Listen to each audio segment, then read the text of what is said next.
As a doctor की capacity में कह रहा हूँ, जो हीर रांझा, लैला मजनू, सस्सी पुन्नू, ये कोई आशिक नहीं थे, ये ज़हनी तौर पे बीमार लोग थे। हीर रांझा, लैला मजनू ये नफ्सियाती मरीज थे।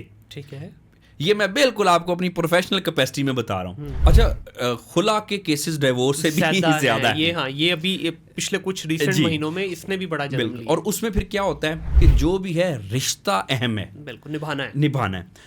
आजकल क्या हो रहा है, क्या सर ये इसका साइकोलॉजी से ताल्लुक है या वेस्ट से ये ड्राइव हुआ है? क्योंकि हम तो आइडलाइज तो वेस्ट को ही करते हैं, तो इस वक्त वेस्ट में ये प्रॉब्लम है ना उनके लिए, तो मतलब डाइवोर्स होना, ये सेपरेशन होना, ये लिविंग रिलेशन में रहना, पब कल्चर, ये कल्चर। अच्छा, वो सिर्फ वहाँ के कुछ लोग हैं। आप देखें कि पढ़े लिखे अच्छी फैमिली से लोग गोरे हों, वो ऐसी चीज़ों को पसंद नहीं करते। अब ये जो उनमें जो लिव इन रिलेशनशिप है, वो कोई बहुत ज़्यादातर बेरारवी की वजह से नहीं है, वो एक प्रैक्टिकल डिसीजन है उनका कि जी अगर डाइवोर्स होती है कि मर्द की जो इज्जत करना है या उसकी बात मानना है, ये तो पुरानी वैल्यूज़ हैं, ये तो धक्यानुसी वैल्यूज़ हैं। मैं नहीं ऐसा कर सकती, मैं पढ़ी लिखी, मैं इंडिपेंडेंट हूँ, मैं नहीं कर सकती। कि जितनी ये जो फेमिनिज्म आजकल है, जिन्होंने हमारे माशरे का एक बहुत ज़्यादा बिगाड़ पैदा कर दिया है, ऑनेस्टली ये अब ऑब्वियसली ट्रोलिंग लोग करेंगे, लेकिन मुझे कहनी पड़ेगी, आई एम सॉरी टू से हार्श वर्ड है, लेकिन मुझे कहने पड़ेंगे कि अगर मेरा घर नहीं बन सका तो अब मैं चाहूँगी या चाहूँगा कि सारों का ही खराब हो। अब ये हो गया औरतों का मामला। ये जो जी वो ताजमहल बना दिया मोहब्बत की निशानी, और ये खुद पसंदी की निशानी थी। ये कौन सी आपको मोहब्बत है कि आपको 8वीं 10वीं आपकी वो बीवी थी, आपको 8वीं 10वीं दफा मोहब्बत हो गई, भी मोहब्बत एक दफा हो गई, चले समझ आ गई, शादी कर ली, और देखें अब कहना तो पड़ेगा हम सुखनवर है, गालिब के तरफदार नहीं। अब उसमें देखें फिर एक और चीज, लोगों को ये नहीं पता कि मुमताज की डेथ कैसे हुई थी, एक्सपायर कैसे हुई थी। पहली मोहब्बत में ब्रेकअप हो गया, अभी ब्रेकअप हो ही रहा था तो क्या आपको दूसरी मोहब्बत हो गई, दूसरी भी आपकी नहीं चली, तीसरी चौथी। अब एक लड़का है, उसने 5 लड़कियों से उसके रिलेशनशिप में हो गया ना वो तो सर। हाँ जी, लड़की का भी यही मामला है। तो यहाँ से भी शुरू हो रही है ना कि रिलेशनशिप हो, चाहे वो आपका लिविंग रिलेशनशिप हो या आपका शादी का, इसको हमने तशबीह दे दी सिर्फ बेड लाइफ से।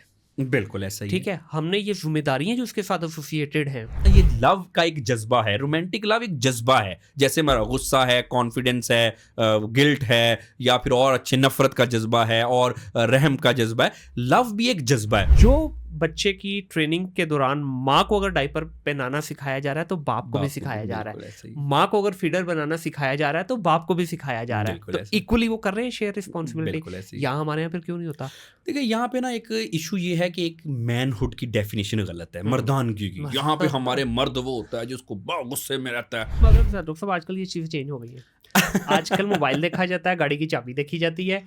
अच्छा, अगर बच्चे की अपनी चाबी नहीं है तो जो गाड़ी छोड़ने आ रही है उसको देखा जाता है। आजकल प्यार इसमें तब्दील हो। हमें देखें, अब हम नॉर्मल बैठे हुए, कोई मेकअप नहीं है, नॉर्मल सी लाइटिंग है, बट उनके पीछे एक सीन रिकॉर्ड करने के पीछे 30-30 40-40 लाइट्स लगी होती है, उनको प्रॉपर मेकअप किया होता है। आम जिंदगी में अगर आप उनको देख लें तो यकीन करें आप जिंदगी तो दूर की बात, आप उनके पास भी नहीं जाएंगे। I totally agree with you। दूसरा सर,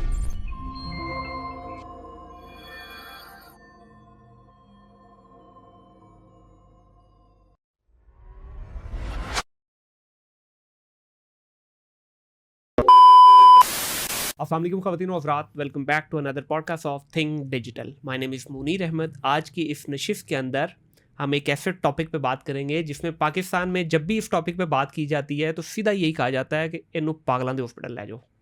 पता नहीं क्यों हम पूरी बॉडी को तो बीमार समझ लेते हैं, जब दिमाग की बारी आती है हम कहते हैं नहीं जी ये तो कोई ऐसी चीज़ ही नहीं जो बीमार हो सके। साइकोलॉजी के अंदर एक पूरी ट्रीटमेंट मौजूद है, ये एक पूरा सब्जेक्ट है और इतना वसीओरीज सब्जेक्ट है कि पूरी दुनिया में इसके ऊपर बड़ा काम हुआ है। पाकिस्तान में भी बहुत बहुत बड़े साइकोलॉजिस्ट मौजूद हैं, लेकिन पता नहीं क्यों हम इस तरफ आते ही नहीं है। कोई बन भी जाए तो हम समझते हैं कि यार बस इसका तो ताल्लुक जो है ना एक मेंटल हॉस्पिटल की हद तक है, लेकिन ऐसा नहीं है। इस पर बात करने के लिए आज मेरे साथ एक बहुत ही मशहूर डॉक्टर, जो कि आप अक्सर टीवी चैनल्स पे इनको देखते भी रहते हैं, बड़ी प्यारी गुफ्तगू फरमाते हैं और टॉपिक पकड़ के एक छोटे छोटे टॉपिक्स पकड़ते हैं और बड़ी डिटेल में उन पर बात करते हैं, चाहे वो बीमारी से रिलेटेड हो या नफ्सियात से रिलेटेड हो, चाहे वो आपके स्टूडेंट लाइफ से रिलेटेड हो या आपकी एम्प्लॉयर और एम्प्लॉय की रिलेटेड डिस्कशन हो। तो जनाब डॉक्टर अली अजमल साहब आज मेरे साथ मौजूद हैं, इनसे बड़ी मज़ेदार से डिस्कशन करेंगे और इस टॉपिक के ऊपर थोड़ी सी खट्टी मीठी बातें करेंगे। अस्सलाम वालेकुम डॉक्टर साहब, बहुत शुक्रिया पॉडकास्ट का हिस्सा बनने के लिए। Thank you very much sir. कैसे मिजाज हैं? मैं बिल्कुल ठीक ठाक। आजकल सर हमारे यहाँ लोगों के दिमाग दुरुस्त हैं या नहीं है? जी बिल्कुल, दिमाग वगैरह तो दुरुस्त हैं।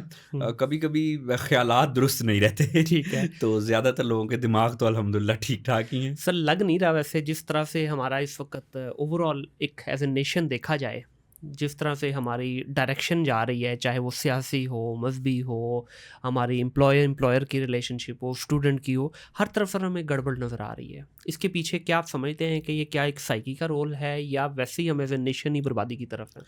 देखिए, बिल्कुल इसमें आजकल मसले तो बहरहाल बढ़ रहे हैं। बिहेवियर के मसले हैं, सोच के मसले हैं, लोगों के रिलेशनशिप के मसले हैं, मसले तो बहरहाल बढ़ रहे हैं। लेकिन इसको हम ये नहीं कह सकते कि दिमाग ख़राब हो रहा है। वो एक बहुत ज़्यादा कह लें कि एक डिफरेंट किस्म की टर्म है। ठीक है। उसमें दिमाग की ख़राबी तो आम तौर पे क्लिनिकल साइड पे हम कहते हैं कि बीमारियाँ ज़्यादा हो रही हैं। नो डाउट बीमारियाँ भी बढ़ रही हैं। लेकिन उसके साथ-साथ जो नॉन क्लिनिकल इश्यूज़ हैं, यानी कि मसला है, अभी तक कोई शख्स बीमार नहीं है, तो वो तो बहुत ही ज़्यादा बढ़ रहे हैं। जिन आपने फ़ील्ड की तरफ इशारा किया, तो जी। हर दूसरे बंदे को आजकल इस तरह के मसले मसाइल हो रहे हैं। सर देखिए, आप रोड पे जा रहे हैं ना, मैं एक आम सी हम बात जो डिस्कशन जितने भी करेंगे हम कोशिश करेंगे कि एक आम इंसान के लिए कर सकें। आप रोड पे जा रहे हैं, किसी को हॉर्न मार दिया आपने, बस देखिए फिर आगे उसका रिएक्शन क्या है। वो अचानक से ऐसे आग बगोला हो जाएगा जैसे खुदा ना खास्ता आपने पता नहीं उसके साथ क्या ज्यादती कर दी है। तो इसका ताल्लुक किस चीज़ से जी है? बिल्कुल, इसका ताल्लुक तो माइंड से है। हाँ। देखिए, कोई भी चीज़ जब हम करते हैं, बोलना, रोड पे जाना, खाना-पीना, उठना, ये सारा कुछ माइंड से करते हैं ना। माइंड एक सोच है। जी। जो-जो चीज़ें हम माइंड से करते हैं, हम महसूस करते हैं, सोचते हैं, देखते हैं, परसीव करते हैं, ये सारा कुछ माइंड से होता है। अब जहाँ तक जैसे भी आपने बड़ी अच्छी एग्ज़ाम्पल दी कि कुछ शख्स हैं वो रोड पे आम तौर पे गुस्सा कर लेते हैं या शॉर्ट टेम्पर्ड होते हैं, छोटी-सी बात पे ज़रा फ्लेयर अप हो जाते हैं। तो इट्स ऑल अबाउट माइंड। कि ठीक है। उनका माइंड ऑलरेडी स्ट्रेस में है, फ्रस्ट्रेशन है, छोटी सी बात बर्दाश्त नहीं कर सका। आम तौर पे कोई भी देखे, कोई जी शऊर शख्स है, वो रोड पे जा रहा है या कोई भी और भी छोटी बात होगी, तो एक जी शऊर शख्स, एक नॉर्मल शख्स चीज़ों को बड़ी अच्छी तरह से अंडरस्टैंड भी करता है, इग्नोर करके आगे बढ़ता है। लेकिन क्या वजह है कि एक शख्स छोटी सी चीज़ को इग्नोर नहीं कर पा रहा और आगे से झगड़े पे उतर आता है? असल में वो उसके माइंड में स्ट्रेस और फ्रस्ट्रेशन है, जो कि उसके बिहेवियर को इस तरह से कर देती है। सर इसके पीछे अगर आप थोड़ा सा इसको ज़रा ड्रिल डाउन करके नीचे लेके आते हैं ना, देखिए हमारे ताल्लुकात जो है, चाहे वो एक मोहल्ले से शुरू करें। अभी अभी मैं ज़रा आज का ताज़ा वाक़या बता देता हूँ। इस वक्त लाहौर के मुख्तलिफ़ इलाकों में जो है ना साफ़ पानी के पाइप और सीवरेज के पाइप डल रहे हैं। अब मेरे भी ज़ाहिर है एरिया उसी ज़द में आया हुआ है, तो पाइप डल रहा था पानी का। तो मोहल्ले में से एक जो है ना घर वाले वो निकल आए बाहर, उन्होंने कहा जी इस आप मेरे घर के आगे जो है ना वो नहीं डाल सकते पाइप। हालांकि घर सड़क का जो ताल्लुक है गवर्नमेंट से है, आपकी जो घर की बाउंड्री है उसमें ठीक है, अगर कोई कुछ कर रहा है तो आपको हक है। सड़क के ऊपर अगर कोई कुछ कर रहा है तो आप किसी भी हक से मना नहीं कर सकते। और जनाब लड़ने मारने पे आ गए। यैन डाला हुआ है सर उन्होंने पिछले 4 दिन से पूरे मोहल्ले को, जी यहाँ से पाइप नहीं डालेंगे। क्यों जी? 6 इंच आगे कर लें, अगले घर की बाउंड्री शुरू हो जाएगी, उस पर डाल दें। अब वो लिटरली यूँ लग रहा है कि जैसे मेंटली फ्रस्ट्रेटेड नहीं होता बंदा। मर्दों से भी, औरतें हैं मर्दों से लड़ रही हैं, वहाँ जो वर्कर हैं उनसे लड़ रहे हैं। अब देखिए सर बाहर इस वक्त 35 का टेम्परेचर है। एक तो बेचारे वो सुबह से लगे हुए हैं, आपका काम कर रहे हैं, आप बजाय इसके कि घर से ठंडा पानी ला के उनको पिलाएं, आप बाहर निकल के उनको माँ बहन की गालियाँ निकाल रहे हैं। तो ये एक ज़हनी फ्रस्ट्रेशन जो है, इसके पीछे क्या मतलब वजह है कि क्यों हमारा मुआशरा इतनी ज़्यादा समझ लें कि बिलो दी बेल्ट चला गया है कि हम अपने हकूक़ और अपनी इन सारी चीज़ों को भूल के बस पागल हुए हुए हैं। देखिए, जो ऐसा बिहेवियर किसी का भी होता है, उसमें 2-3 फैक्टर्स होते हैं कि लोग ऐसा क्यों करते हैं, जी। क्यों ये इस तरह का उनका बिहेवियर होता है। एक तो ये चीज़ है कि पर्सनैलिटी ग्रूमिंग का मसला होता है। पर्सनैलिटी एक ऐसी चीज़ है कि जो इंसान के फिक्स पैटर्न्स होते हैं, इंसान के अंदर होते हैं। अब ये ओवर द ईयर्स डेवलप होते हैं। कुछ लोगों की पर्सनैलिटीज़ ज़रा ग्रूम्ड होती हैं, वो अच्छी तरह से उन्होंने अपना ख्याल किया होता है, उनको इन्वायरमेंटल फैक्टर और ख़ास तौर पे उनकी सोच ऐसी मिली होती है कि वो ज़रा अच्छी तरह से ग्रूम्ड होते हैं। अब कुछ पर्सनैलिटीज़ होती हैं हाफ बेक्ड। ठीक जो हाफ बेक्ड पर्सनैलिटीज़ होंगी वो ऐसी हरकतें करेंगी। एक तो ये वजह होगी। उसके बाद ना दूसरा फैक्टर आ जाता है वैल्यू सिस्टम का, कि किसी के अंदर कौन सी वैल्यूज़ हैं और कोई शख्स किन वैल्यूज़ को वैल्यू करता है। कुछ लोग कहते हैं सेल्फिश वैल्यूज़ को वैल्यू करते हैं। उनको इतनी ग्रूमिंग ही नहीं हुई कि दूसरे बंदे का भी हमने ख्याल रखना है। अब तीसरी इसमें बड़ी वजह आ जाती है एक ईगो की, अना। और ईगो अना बाय द वे हमारे माशरे में ना बहुत सारे लोग कुछ उसको फैंटसाइज करते हैं, अच्छा मेरे अंदर ईगो है, मेरे अंदर अना है तो मैं कोई बहुत बड़ी चीज़ हूँ। हालांकि मैं बीइंग अ साइकोलॉजिस्ट आपको बताऊँ, ये जो ईगो है, ये जो मैं है, ये जो नार्सिसिज्म है, इसकी वजह इन्फीरियॉरिटी कॉम्प्लेक्स होता है। एग्जैक्टली। तो अब ये जो लोगों का आपने बताया, पर्सनैलिटी फैक्टर, इनकी ग्रूमिंग का मसला, वैल्यूज़ नहीं है, और फिर ये जो ईगो, नहीं मेरे घर के आगे से नहीं गुजरेगी क्योंकि मैंने ऐसे कह दिया, मैंने ऐसे समझा, मैंने ऐसे सोचा, मेरी बात मानी जाए, मैं ये हूँ, मुझे ऐसा क्यों, आप मुझे डिनाई क्यों कर रहे हैं। ईगो, और ये ईगो का जो वजह इन्फीरियॉरिटी कॉम्प्लेक्स। अब देखिए ना, एक ग्रूम्ड शख्स है, वो क्या छोटी सी बात है, हाँ। उसको आम तौर पे सॉर्ट आउट कर लेते हैं, बिल्कुल। लेकिन छोटी छोटी बातें लोग क्यों नहीं सॉर्ट आउट कर पाते। ये जो 3-4 फैक्टर्स मैंने बताए, इसी की थोड़ी सी आप एक्सट्रीम फॉर्म ले लें, कुछ क्रिमिनल्स जैसे क्राइम करते हैं। जी। अब नॉर्मल शख्स जिन चीज़ों को अच्छी तरह से रिजॉल्व कर लेता है, वो क्रिमिनल्स उन चीज़ों पे क्राइम कर बैठते हैं, और फिर उसका उनको अपना फ़ायदा भी उसमें नहीं होता। ऑब्वियसली क्राइम करके जेल में जाना कोई अच्छी चीज़ तो नहीं होती, वो तो सारी ज़िंदगी पे एक स्टिग्मा लग गया।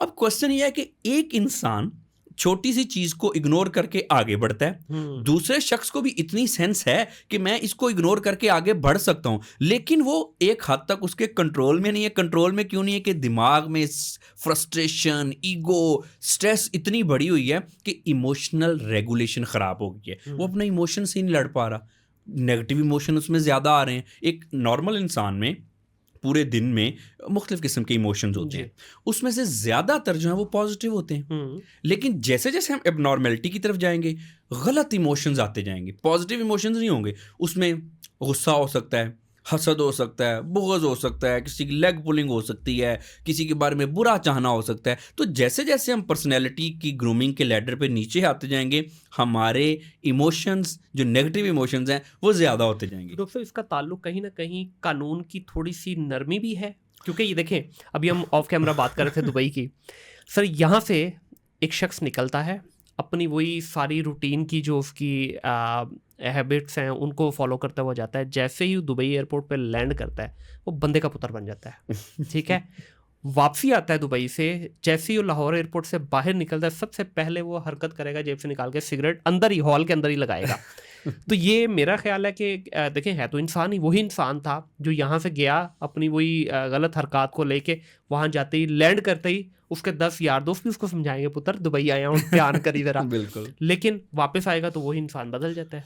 तो इसमें क्या कानून का ताल्लुक भी जी, है? इसमें ना 2-3 फैक्टर्स हैं। इसमें हमने बेसिकली ये समझना कि इंसान रूल्स तोड़ता क्यों है और रूल्स को फॉलो क्यों करता है। अब 2 तरह के इंसान होते हैं।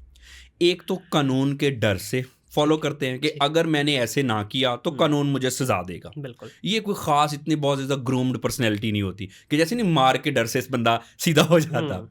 अच्छा, दूसरे लोग क्यों कानून फॉलो करते हैं? कि उनकी एक मॉरल डेवलपमेंट होती है कि मैंने कानून फॉलो करना है, सिविक सेंस उनकी डेवलप होती है। जैसे हमारी ग्रूमिंग होती है ना, ग्रोथ होती है, और फिजिकल ग्रोथ होती है, बच्चे होते हैं, बड़े हो जाते हैं, उसके बाद फिर हमारी मेंटल ग्रोथ होती है, ब्रेन छोटा होता है, बड़ा हो जाता है, हमारी सोच बेहतर होना शुरू हो जाती है।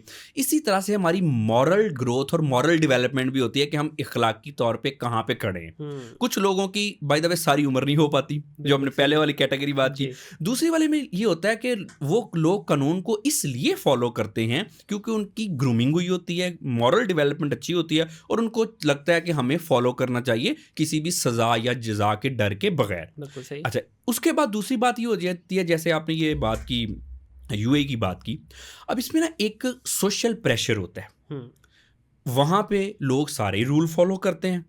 अब हम क्या होता है, लोग इसलिए भी रूल फॉलो करते हैं कि अगर ना करेंगे तो हमें एक सोशल सैंक्शन का सामना करना पड़ेगा। लोग गलत हमें कहेंगे कि ये शख्स गलत है, ये शख्स कोई अच्छा शख्स नहीं है कि कानून को फॉलो नहीं करा।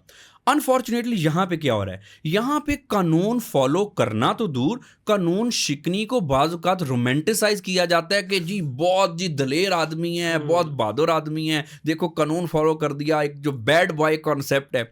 अब जहाँ पे माशरा ऐसी चीज़ों को प्रमोट करेगा तो लोग तो कहेंगे जी कि हमें तो अच्छा लग रहा है, हम ये कह के, ये जो हम कह लें ना गुंडागर्दी करके, एक जो हमारे कल्चर में जग्गा जट कल्चर है, हम जग्गा जट बन के जी बहुत कुछ सराहे जा रहे हैं तो फिर लोग इस चीज़ों की तरफ आते हैं। तो एक ये सोसाइटी का भी मसला है कि सोसाइटी किस चीज़ को वैल्यू करती है, और उसके बाद कानून का सज़ा जज़ा। तो ये 3-4 फैक्टर हैं जिसकी वजह से वही इंसान यहाँ पे गलत काम करता है लेकिन इंटायरली वहाँ पे जाकर सुधर जाता सर है। इसकी देखिए 3 मिसालें मैं भी ऐड करूँगा। पाकिस्तान के अंदर सिग्नल पे खड़ा हुआ इंसान पीछे से आकर उसको हॉर्न मार के हिसाब से कमतरी करेंगे, तू गलत कर रहा है, तू क्यों खड़ा है सिग्नल पे। यही इंसान दुबई के अंदर कानून की वजह से, क्योंकि वहाँ सख्तियाँ हैं, फाइन्स अच्छे हैं, उस वजह से फॉलो करेगा। यही इंसान जब यूरोप जाएगा सिविक सेंस डेवलप होने की वजह से वहाँ कानून को फॉलो करेगा, क्योंकि उसको कोई भी नज़र नहीं आएगा कानून तोड़ता हुआ। वहाँ रात के 3 बजे भी लोग सिग्नल पे खड़े हुए इस वजह से नजर आएंगे कि नहीं इस वक्त सिग्नल बंद है, कानून कह रहा है रुको तो मैं रुकूँ कहाँ। तो एक ही इंसान है 3 मुख्तलिफ हालात में मुख्तलिफ तरह से बिहेव कर रहा है। इसमें मैं आपको एक छोटी सी एक बात से बताता हूँ जी प्लीज़। मेरी क्योंकि प्रैक्टिस जो है वो अल्हम्दुलिल्लाह इंटरनेशनल है, यूएई ख़ास तौर पे दुबई में मेरी काफ़ी प्रैक्टिस है। ये बात मुझे एक दुबई के हाई पुलिस ऑफिशियल ने खुद बताई कि ये जो वीज़ा वगैरह के इश्यूज़ एंड ऑल दैट बने हैं, अब उसमें 2 चीज़ें बहुत इंपॉर्टेंट हैं। एक तो सोशल मीडिया का गलत इस्तेमाल, बिल्कुल सही। उसने मुझे खुद फर्स्ट हैंड इन्फॉर्मेशन में बता रहा हूँ कि क्रिटिसाइज़ करते हैं बगैर वजह के। अब आप देखें ये एक चीज़ है कि यहाँ से कुछ लोग गए, उन्होंने यहाँ पे सोशल मीडिया पे जैसे ना मादर पिदर आज़ाद है, अब वहाँ पे भी यही काम शुरू कर दिया। एक चीज़ हाथ में आई, उसका सही इस्तेमाल नहीं किया, गलत इस्तेमाल किया, खुद भी नुकसान उठाया और सैंक्शन की वजह भी बने। दूसरी वजह ये जो फर्स्ट हैंड, और ये उन्होंने अपना मुझे वाकया सुनाया कि वो कुछ कम्युनिटी से हमारी और इंडियन और दूसरी कम्युनिटी से बात कर रहे थे कि देखें, और पाकिस्तानी कम्युनिटी से उन्होंने कहा कि आप लोग जो हैं वो ट्रैफिक की वायलेशन बहुत ज़्यादा करते हैं। सही। एंड ही मेंशन कि मैंने कहा कि यार ये तो कोई बात नहीं है कि आपने नस्वार रखी, उनके वर्ड्स हैं, नस्वार रखी और ट्रैफिक वायलेशन कर दी, इशारा तोड़ दिया, सिग्नल पे आपने कुछ ट्रैफिक के कवानीन को फॉलो नहीं किया। एंड ही सेड कि ही वॉज अमेज्ड ये सुन के कि जब उन्होंने कहा ना कि आप लोग नस्वार रख के कानून तोड़ते हैं, and there was a laughter and लोग तालियां बजाने लगे कि जैसे ये कोई बड़े हमारे फख्र की बात की जा रही है। अब आप देखें कि वही एक मेंटेलिटी है कि कानून तोड़ना, उस पे हमें फ़ख्र महसूस होता है। क्यों फ़ख्र महसूस होता है? क्योंकि जिस माशरे से हम निकले वहाँ पे यही वैल्यूज़ एक तरह की ज़्यादातर लोगों ने सीखी कि कानून तोड़ना तो अच्छी बात होती है। जग्गा जट तो बड़ा अजीम आदमी था और उसके ऐसा तो कोई शख्स है ही नहीं था। बिल्कुल। एक हमारे देखें ना, हमारे रोल मॉडल देखें, बहुत अगर आप देहातों में जाएं तो आजकल के जो ये मैं करैक्टर बता रहा हूँ, ये जग्गा जट बहुत सारों का आइडियल है। बिल्कुल ऐसे ही है। अब देखें कि वो क्या था, बेसिकली वो एक रेबल था, एक डाकू था। कुछ लोग उससे और तरह से उसको लेते हैं, कुछ थोड़ा सा रोमांटिसाइज करते हैं, घोड़े पे आ रहा है और जी ये कर रहा है वो कर रहा है, ठीक है। अब इशू क्या आ रहा है कि जब यूथ ये बात सुनती है तो उनके आइडियल्स गलत होते हैं। अब देखें, कोई भी दुनिया का इंसान है ना, वो एक हद तक सेल्फ इंटरेस्ट में काम करता है। सही। दुनिया का हर इंसान एक हद तक सेल्फिश होता है, और बाय द वे ये होना भी चाहिए।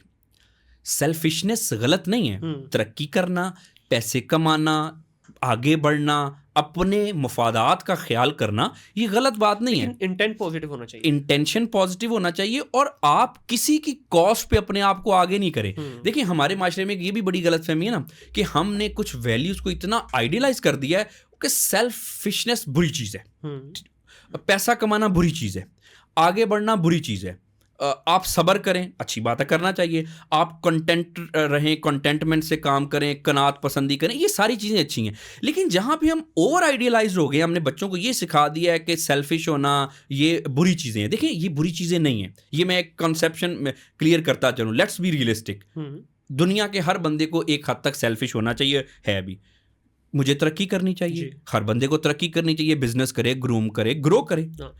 ये चीज़ें गलत तब होती हैं जब मैं, जो मेरा राइट नहीं है, मैं इतना सेल्फिश हो जाऊं कि सामने वाले बंदे के भी राइट मैं लेने की कोशिश करूं। मैं अपनी ग्रूमिंग या ग्रोथ में सामने वाले की टांगी खींचूं।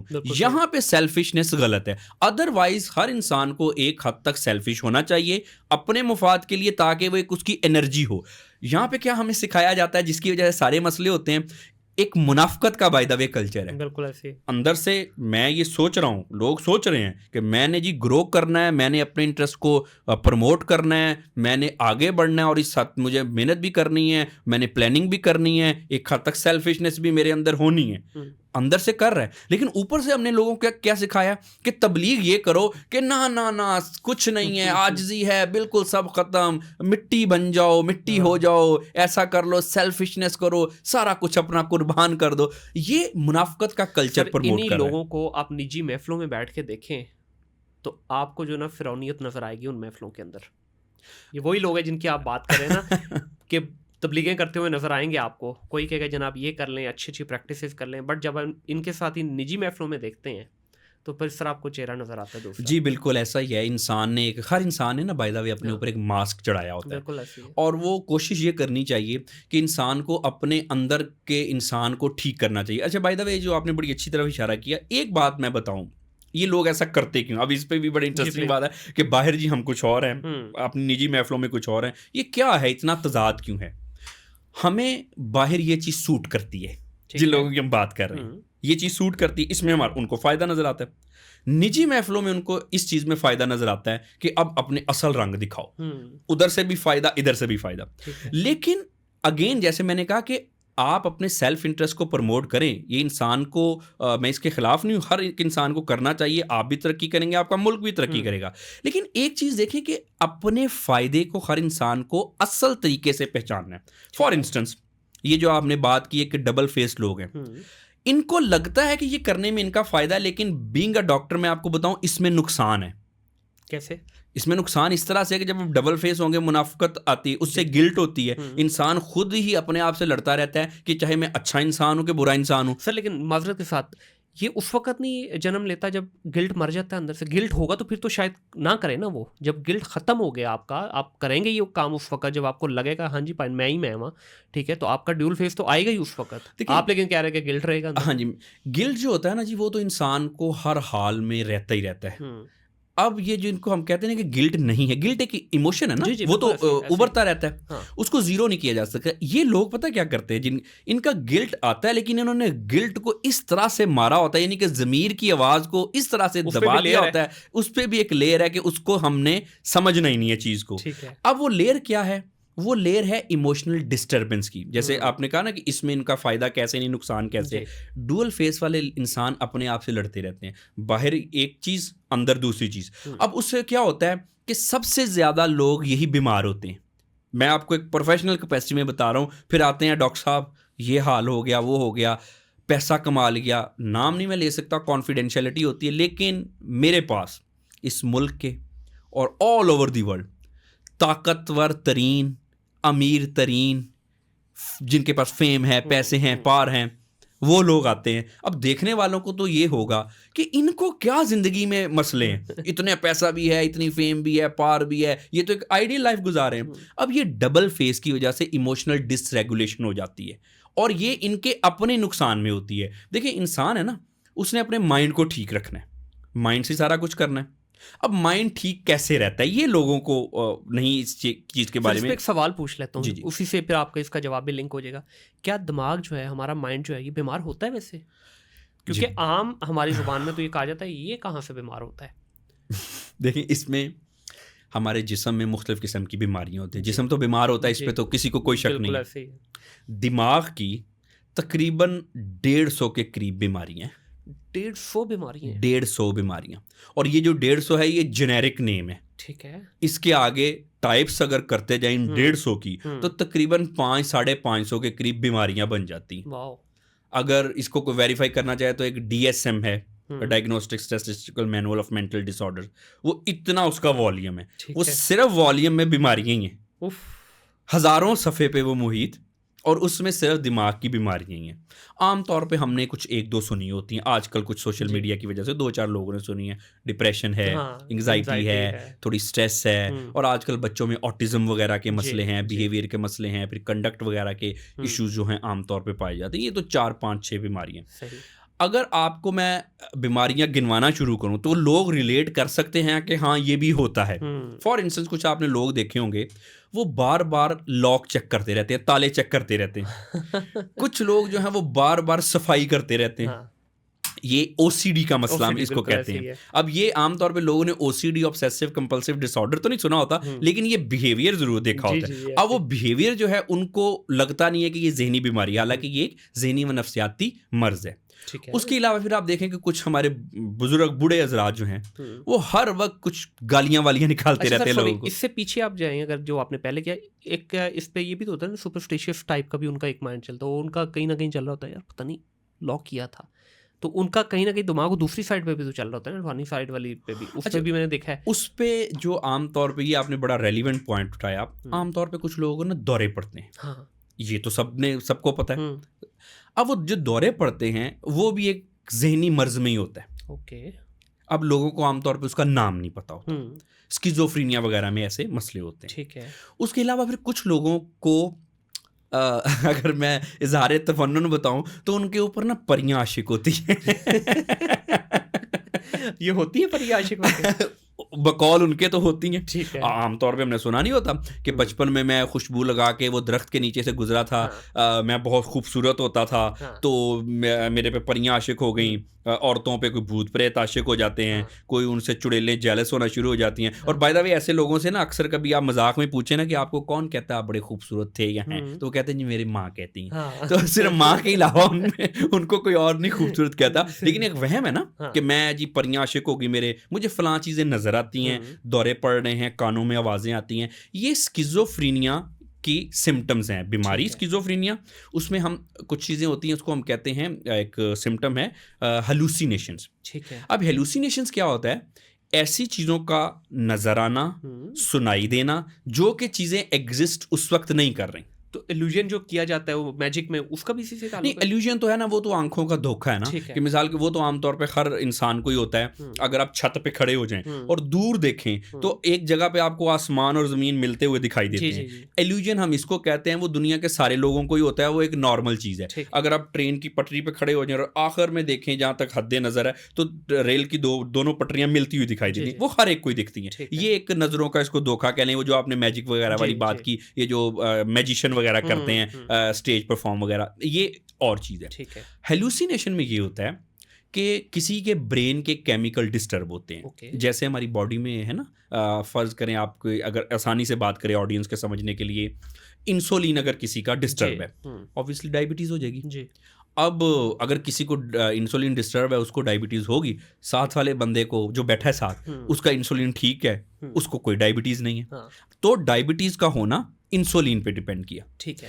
इसी तरह से हमारे जो ब्रेन के फंक्शन हैं वो ब्रेन के कुछ केमिकल्स हैं, उसमें डोपामीन है, सेरोटोनिन है, इस तरह के मुख्तलिफ किस्म के केमिकल्स हैं, उन पे मुयस्सर होता है। सही। अब फर्ज करें एक कमरे में 5 लोग बैठे हैं, एक को कोई चीज़ नज़र आती है, वो 3 को नज़र नहीं आ रही। अब उसको इसलिए नज़र आती है क्योंकि उसके ब्रेन में केमिकल इम्बैलेंस हुआ है। जैसे शुगर में, इंसुलिन में हो जाता है, अब इसमें जो है डोपामीन में, सेरोटोनिन में और भी मुख्तलिफ किस्म के केमिकल्स हैं, वो हो जाता है। अब कुछ लोग इसको इस तरह से इंटरप्रेट करते हैं क्योंकि इसके ऊपर कुछ असर है, ये वो शख्स है जो बड़ा प्यारा था या प्यारी थी जो दरख्त के नीचे से गुजरी थी, तो इसको ही नजर आते हैं, बाकी 3 लोगों को नजर नहीं आते। ठीक है। असल वजह यह है कि उसके केमिकल इम्बैलेंस है ब्रेन में, बाकी 3 के नहीं है। तो आप यहाँ पे ये चीज़ कह रहे हैं कि इसका मेडिकल से ताल्लुक है, इसका परियों से, जादू से, जिन्नात से कोई ताल्लुक नहीं है? जी बिल्कुल। देखिए ना, एक और इसमें क्योंकि बात चली पड़ी है तो मैं आपको एक बात बिल्कुल एक डॉक्टर की कैपेसिटी में कह दूं, ये जितने ये जो आमल वगैरह बैठे हुए हैं, हाँ, ये जो काला जादू, नीला जादू, पीला जादू, पता नहीं न जाने कौन कौन से जादू हैं, और फिर इलाज करते हैं, और फिर इतनी अजीब अजीब चीज़ें, महबूबात के कदमों में महबूब, ये वो। अच्छा भाई साहब, इस कदमों में तो नहीं होता, सर पे जरूर चढ़ जाता है। अब इसमें देखें, ज़्यादातर ये जो आमिल है, प्रोफेशनल कैपेसिटी में कह रहा हूँ, 99% या शायद इससे भी ज़्यादा ये खुद जहनी व नफ्सियाती मरीज है। ठीक है। अब देखें कि ये एक हम माशरे को किस तरफ लेके जा रहे हैं कि एक शख्स अगर उसको कोई ऐसी चीज़ें दिखाई दे रही हैं, सुनाई दे रही हैं, वो स्किज़ोफ्रीनिया का क्लियर कट केस है, या आमतौर पे इसमें बाइपोलर डिसऑर्डर में भी ऐसा होता है। अब डॉक्टर के पास जाएं, डॉक्टर को चेक कराएं, थोड़ी देर में वो बंदा ठीक हो जाए। उसको क्या कहा जाता है? उसको रीइंफोर्स किया जाता है, हाँ हाँ ऐसा ही है। कुछ लोगों को फिर होता है मुझे भी था, वो तुम्हारी फुफ्फो को भी था, वो तुम्हारे मामू को भी था। सिर्फ स्टोरी ऐसी घड़ी जाती है, वो ऐसा फैब्रिकेटेड वो एनवायरनमेंट बनाया जाता है, वो लगता है वाकई था। अब वो रीइंफोर्स हो जाता है, जिसकी वजह से उसका मसला जो है वो बढ़ जाता है। अब देखिए कि ये जगह जगह पे आपको दिखाई देती है ऐसी चीज़ें हमें, कि इसको भी फलां को असर है, फलां को असर है, फलां को है।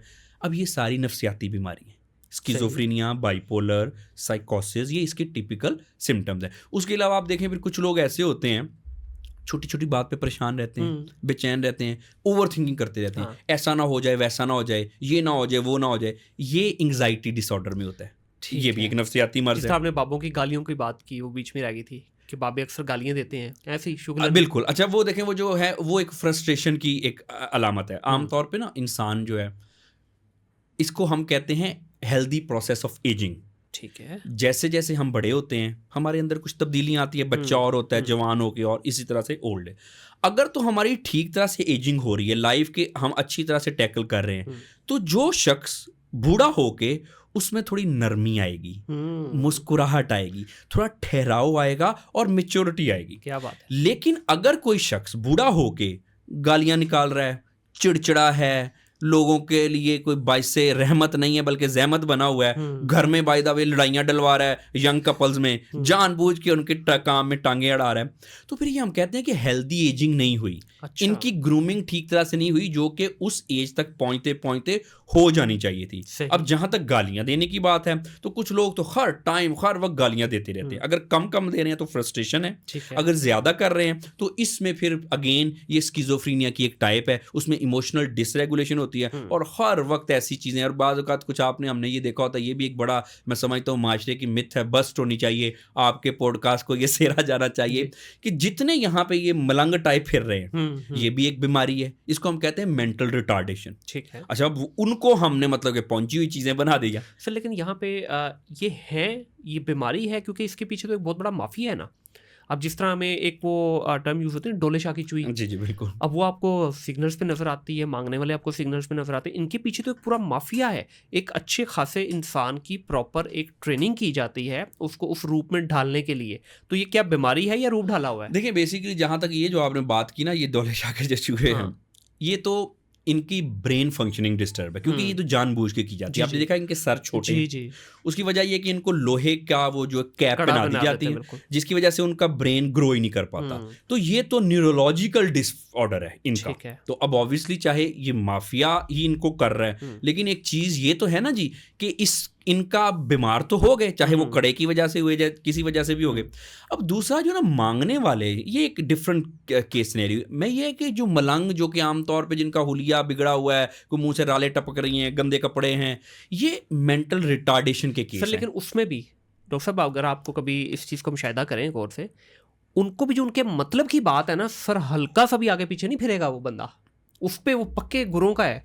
लेकिन जब ये बात आएगी वो ऐसे हाथ मारेंगे, पुत्र जाते ने दुआ दे दी थी। अक्सर ये सिग्नलों पे होता है आपके साथ, जा पुत्र तेन दुआ दे दी थी। अगर आप थोड़ा सा आगे से एग्रेशन करेंगे, बोलेंगे जाओ माफ करो पुत्र, बाबे नू ना छेड़ी, देना लया हो जाएगा। मतलब वो प्रॉपर जहां उसके अपने फायदे की बात है ना, 100% ऑन स्पॉट है वो। नहीं, ये ऐसे लोग हैं, इनको हम कहते हैं पर्सनैलिटी डिसऑर्डर के लोग। ठीक है कि अब दिमाग ठीक है, आईक्यू लेवल बेसिकली ठीक है। ये जो हम मेंटल रिटार्डेशन की बात करें ना, इनका आईक्यू लेवल बहुत कम है। कि मिसाल के तौर पे कुछ ऐसे लोग भी हमने देखे, उनको समझ ही नहीं आती। वो इस तरह के मलंग टाइप होते हैं कि वो देख के लगता है कि ये बात समझने के काबिल नहीं है। लेकिन जो आप बात करें, ये तो बड़े शातिर लोग हैं, प्रोफेशनल है ये तो बिल्कुल मैं कहता हूँ इन्होंने तो इंसानों को देख देख के उनको जैसे नहीं कहानियां सुनाने का इनको फन होता है। लेकिन बहरहाल ये भी एक डिसऑर्डर ही है। डिसऑर्डर इसको हम कहते हैं पर्सनैलिटी डिसऑर्डर। अब देखिए, पर्सनैलिटी के भी मुख्तलिफ किस्म के डिसऑर्डर्स हैं, इनको भी है। और आमतौर पर अक्सर आपने कुछ लोग देखे होंगे, एकदम मैं ही मैं हूँ, मेरे जैसा तो कोई है ही नहीं, मेरी बात सुनी जाए, मुझे माना जाए, सारी दुनिया का नॉलेज मेरे पास है, आपको क्या पता हो, उसको क्या पता हो। उससे क्या होता है, रिलेशनशिप खराब होते हैं आमतौर पे, ज्यादातर घर में हस्बैंड वाइफ में। इसको हम कहते हैं नार्सिसिस्टिक पर्सनैलिटी डिसऑर्डर। ये भी एक ज़हनी बीमारी है। अब फिर आप देखें, कुछ लोग ऐसे होते हैं कि उनकी इमोशनल डिसरेगुलेशन इतनी ज़्यादा होती है कि पल में तोला पल में माशा, किसी के साथ वो ज़िंदगी में टिक ही नहीं सकते। हर बंदे के साथ उनका झगड़ा, हर बंदे के साथ उनका फटा, इसको हम कहते हैं बॉर्डर लाइन पर्सनैलिटी। तो अब ये देखिए, आप देखते जाएं माशरे के किसी भी सेगमेंट को, किसी तरह से भी आप एक्सप्लोर करते जाएं, तो जिन चीज़ों को हम आम तौर पे समझते हैं कि ये कुछ कंडक्ट का मसला है, ये आमतौर पे बीमारियां होती हैं। और इसका ट्रीटमेंट जब तक नहीं ना होगा, ये लोग नहीं सुधरेंगे। अब इसमें फिर एक और मिसकंसेप्शन है। कहा ये जाता है, ये एक उर्फ़े आम में चीज़ है कि जैसे जितनी भी ज़हनी व नफ्सियाती बीमारियां हैं, शायद ये सारे लोग पागल हैं। ऐसी है। अब जैसे मैंने बताया 150 के करीब ज़हनी व नफ्सियाती बीमारियां, उसमें से 1-2 की ऐसी अलामात होती हैं कि जो फिल्मों ड्रामों में हमने दिखाया हुआ है कि जी बाल बिखरे हैं, कपड़े फटे हैं, अपना होश नहीं है, पागल खाने में, असाइलम में उसको एडमिट कराया। वो सिर्फ 150 में से 1-2 डिसऑर्डर में ऐसा होता है, वो भी एक्सट्रीम केस है। Extreme cases. थोड़ा सा इसको डिप्रेशन को और एंजाइटी को भी ज़रा ब्रेक डाउन करते हैं, क्योंकि ज़ाहिर है हमारी जो सुनने वाली ऑडियंस है उसमें हर तरह के लोग हैं। डिप्रेशन है क्या? ये भी एक मिथ बना हुआ है, बल्कि फैशन बना हुआ है यार, डिप्रेशन से चला गया। ये है कि इस बीमारी का नाम, क्योंकि इसमें भी देखें जिस तरह आपने कहा कि मुख्तलिफ चीज़ें होती कुछ है, लगता कुछ है, दिखाया कुछ जाता है, होता है एक्चुअल में कुछ। डिप्रेशन है किस चीज़ का नाम? जो ये कि आपको साइन क्या आते हैं इसके? एक आम शख्स घर में बैठा हमारा लिसनर जो सुन रहे हैं उसको कैसे पता चलेगा कि वो डिप्रेशन में है, एंजाइटी में है, या स्ट्रेस या कोई और चीज़ में? हाँ। अच्छा, इसमें ना एक चीज़ ये है कि जैसे भी आपने बात की ना कि एक फैशन बन गया हर चीज़ को डिप्रेशन। हाँ। अब ना आम तौर पे उसको हम स्ट्रेस कहते हैं, ठीक है। जिसको लोगों ने डिप्रेशन का नाम दिया है कि परेशानी, वक्ती तौर पे परेशानी। किसी को बिजनेस में अगर मसला है तो इसका जो टेंशन लेके बैठ गया है, डिप्रेशन में चला गया, लोग ऐसे कहते हैं। कोई घर में कोई झगड़ा वगड़ा हो गया, कोई आजकल by the way divorce rate बड़ा रिकॉर्ड पे है, इस पे भी मैं थोड़ी सी बात करना चाहूँगा। तो ये उससे परेशानियाँ होगी, कोई बच्चों का मसला हो गया, कोई जॉब का मसला हो गया, कोई झगड़ा वगैरह हो गया, तो टेंशन आमतौर पर होती रहती है। ये डिप्रेशन नहीं है। डिप्रेशन बहरहाल, अच्छा, ये जो आपने बयान किया इसको हम कहेंगे स्ट्रेस, जो कि आर्जी तौर पे है, आप नॉर्मलाइज हो जाते हैं आफ्टर सम टाइम, ये स्ट्रेस हो गया हमारा। ठीक है। अनलेस एंड अनटिल कुछ केसेस में स्ट्रेसेस क्रॉनिक हो जाती हैं, ठीक है। बार बार इंसान को मसले पड़ते रहे, वो परेशानी, अब उसकी परेशानी परमानेंट हो गई। ठीक है, हैमर हो के एक चीज जो है वो परमानेंट, ये इसको हम क्रॉनिक स्ट्रेस कहते हैं। ठीक हो गया।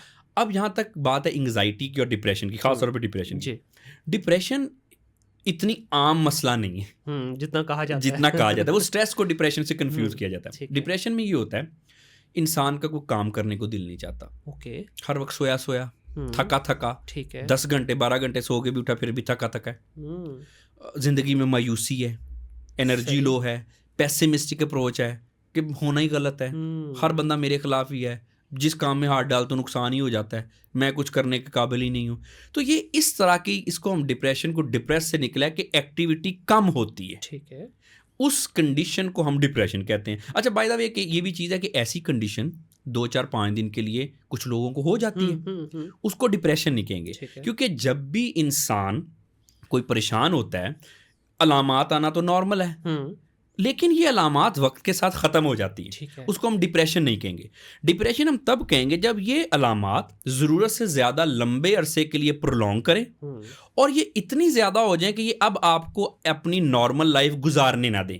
कि मिसाल के तौर पे आपने काम पे जाना है, किसी एक बुरे वाक़े को 3 महीने हो चुके हैं, अब अपने काम करना है, आपसे ज़िंदगी डिमांड करी, उठो काम करो, पैसे कमाओ, जो भी करना है, अपनी रिस्पॉन्सिबिलिटीज़ देखो, लेकिन डिप्रेशन की वजह से आप कर ना सकें, क्या फ़ायदा, क्या करना है, होना तो है नहीं, हर वक्त थके रहना, मायूस रहना। तो जब ये एक ज़रूरत से ज़्यादा बढ़ जाए और आपकी एवरीडे लाइफ को डिस्टर्ब करना स्टार्ट कर दे, तब हम इसको कहते हैं कि ये डिप्रेशन है। अच्छा, बाय द वे इसमें एक और मैं चीज़ बताना चाहूँगा डिप्रेशन से ही बात, सेहतमंद लोग और गैर सेहतमंद लोग, सही 2 लोग हैं, एक को डिप्रेशन है, एक को डिप्रेशन नहीं है। ये तो क्लियर कट मामला आ गया ना जी कि वो शख्स बीमार है और दूसरा बीमार नहीं है। लेकिन जो लोग बीमार नहीं हैं उनमें भी कैटेगरीज हैं कि वो ज़हनी सेहत उनकी कितनी मजबूत है। जैसे ना कि आप जिस्मानी तौर पे कितने सेहतमंद हैं, कितने मजबूत हैं। फ़र्ज़ करें कि हमने मेयार रख लिया, कितना वॉक कर सकते हैं, कितनी जॉगिंग कर सकते हैं, कितनी दफ़ा दिन महीने में या साल में बीमार होते हैं। ये जिस्मानी सेहत के कुछ हमने इंडिकेटर्स रख लिए। ज़हनी सेहत के क्या इंडिकेटर्स हैं? ये बड़ी इंपॉर्टेंट चीज़ है कि अगर लोग बीमार नहीं हैं लेकिन किनकी सेहत अच्छी है, किनकी बुरी है। सही। अब अच्छी सेहत पता चल जाएगा कि इस बात से कि कितनी ज़रूरी है। जिन लोगों की ज़हनी सेहत अच्छी होती है ना, उनकी कुछ अलामात होती हैं, उनको नज़र उनमें आता है। वो लोग बड़े फोकस्ड होते हैं, काम में उनका दिल लगता है, भाग भाग के काम करते हैं, एक्टिव होते हैं, एनर्जेटिक होते हैं और चीज़ों को सॉर्ट आउट कर लेते हैं। सही। उनको अपने ऊपर इतना कॉन्फिडेंस होता है और वो इतने अच्छे तरीके से ज़िंदगी के मामलात और अपने मामलात हल कर लेते हैं कि वो ज़िंदगी के किसी भी मैदान में तरक्की कर लेते हैं। डॉक्टर साहब सवाल पूछ लो एक। जी पाकिस्तान में हैं ये लोग?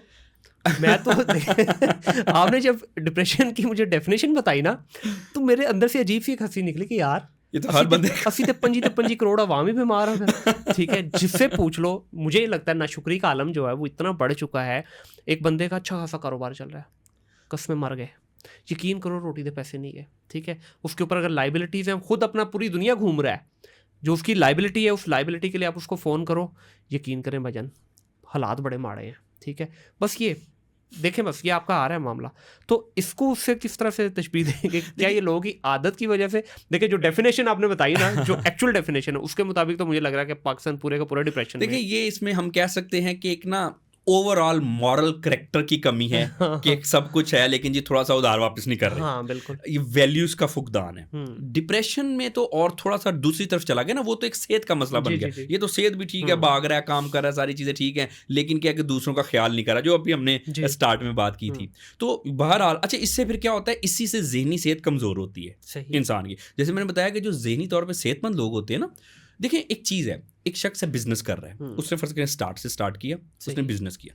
अब बिजनेस करने के लिए क्या उसको चाहिए होगा, resources, investment and all that. उसके बाद क्या चाहिए, उसको चाहिए प्लानिंग, उसको चाहिए एक माइंडसेट, ग्रोथ माइंडसेट, उसको चाहिए कि वो अपने काम को ठीक तरह से कर सके। अगर वो कर लेगा तो ऑब्वियसली उसका बिजनेस ग्रो कर लेगा।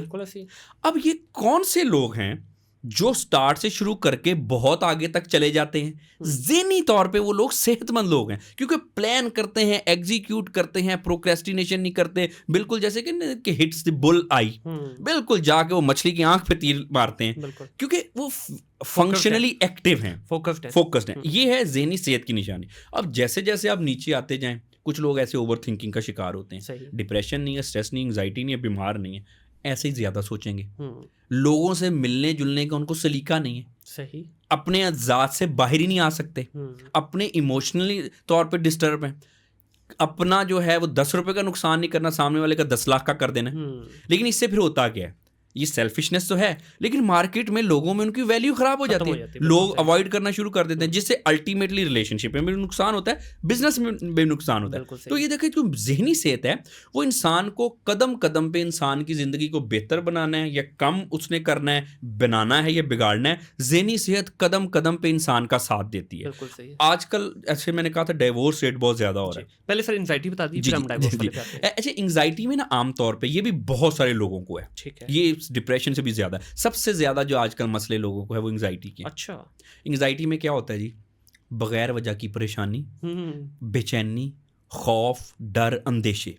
अब ये आप देखें, ये हर दूसरे बंदे में आपको नजर आएंगे। बिल्कुल ऐसे ही है, ऐसा ना हो जाए, वैसा ना हो जाए, इरादा बांधता हूँ, सोचता हूँ, तोड़ देता हूँ, कहीं ऐसा ना हो जाए, कहीं वैसा ना हो जाए।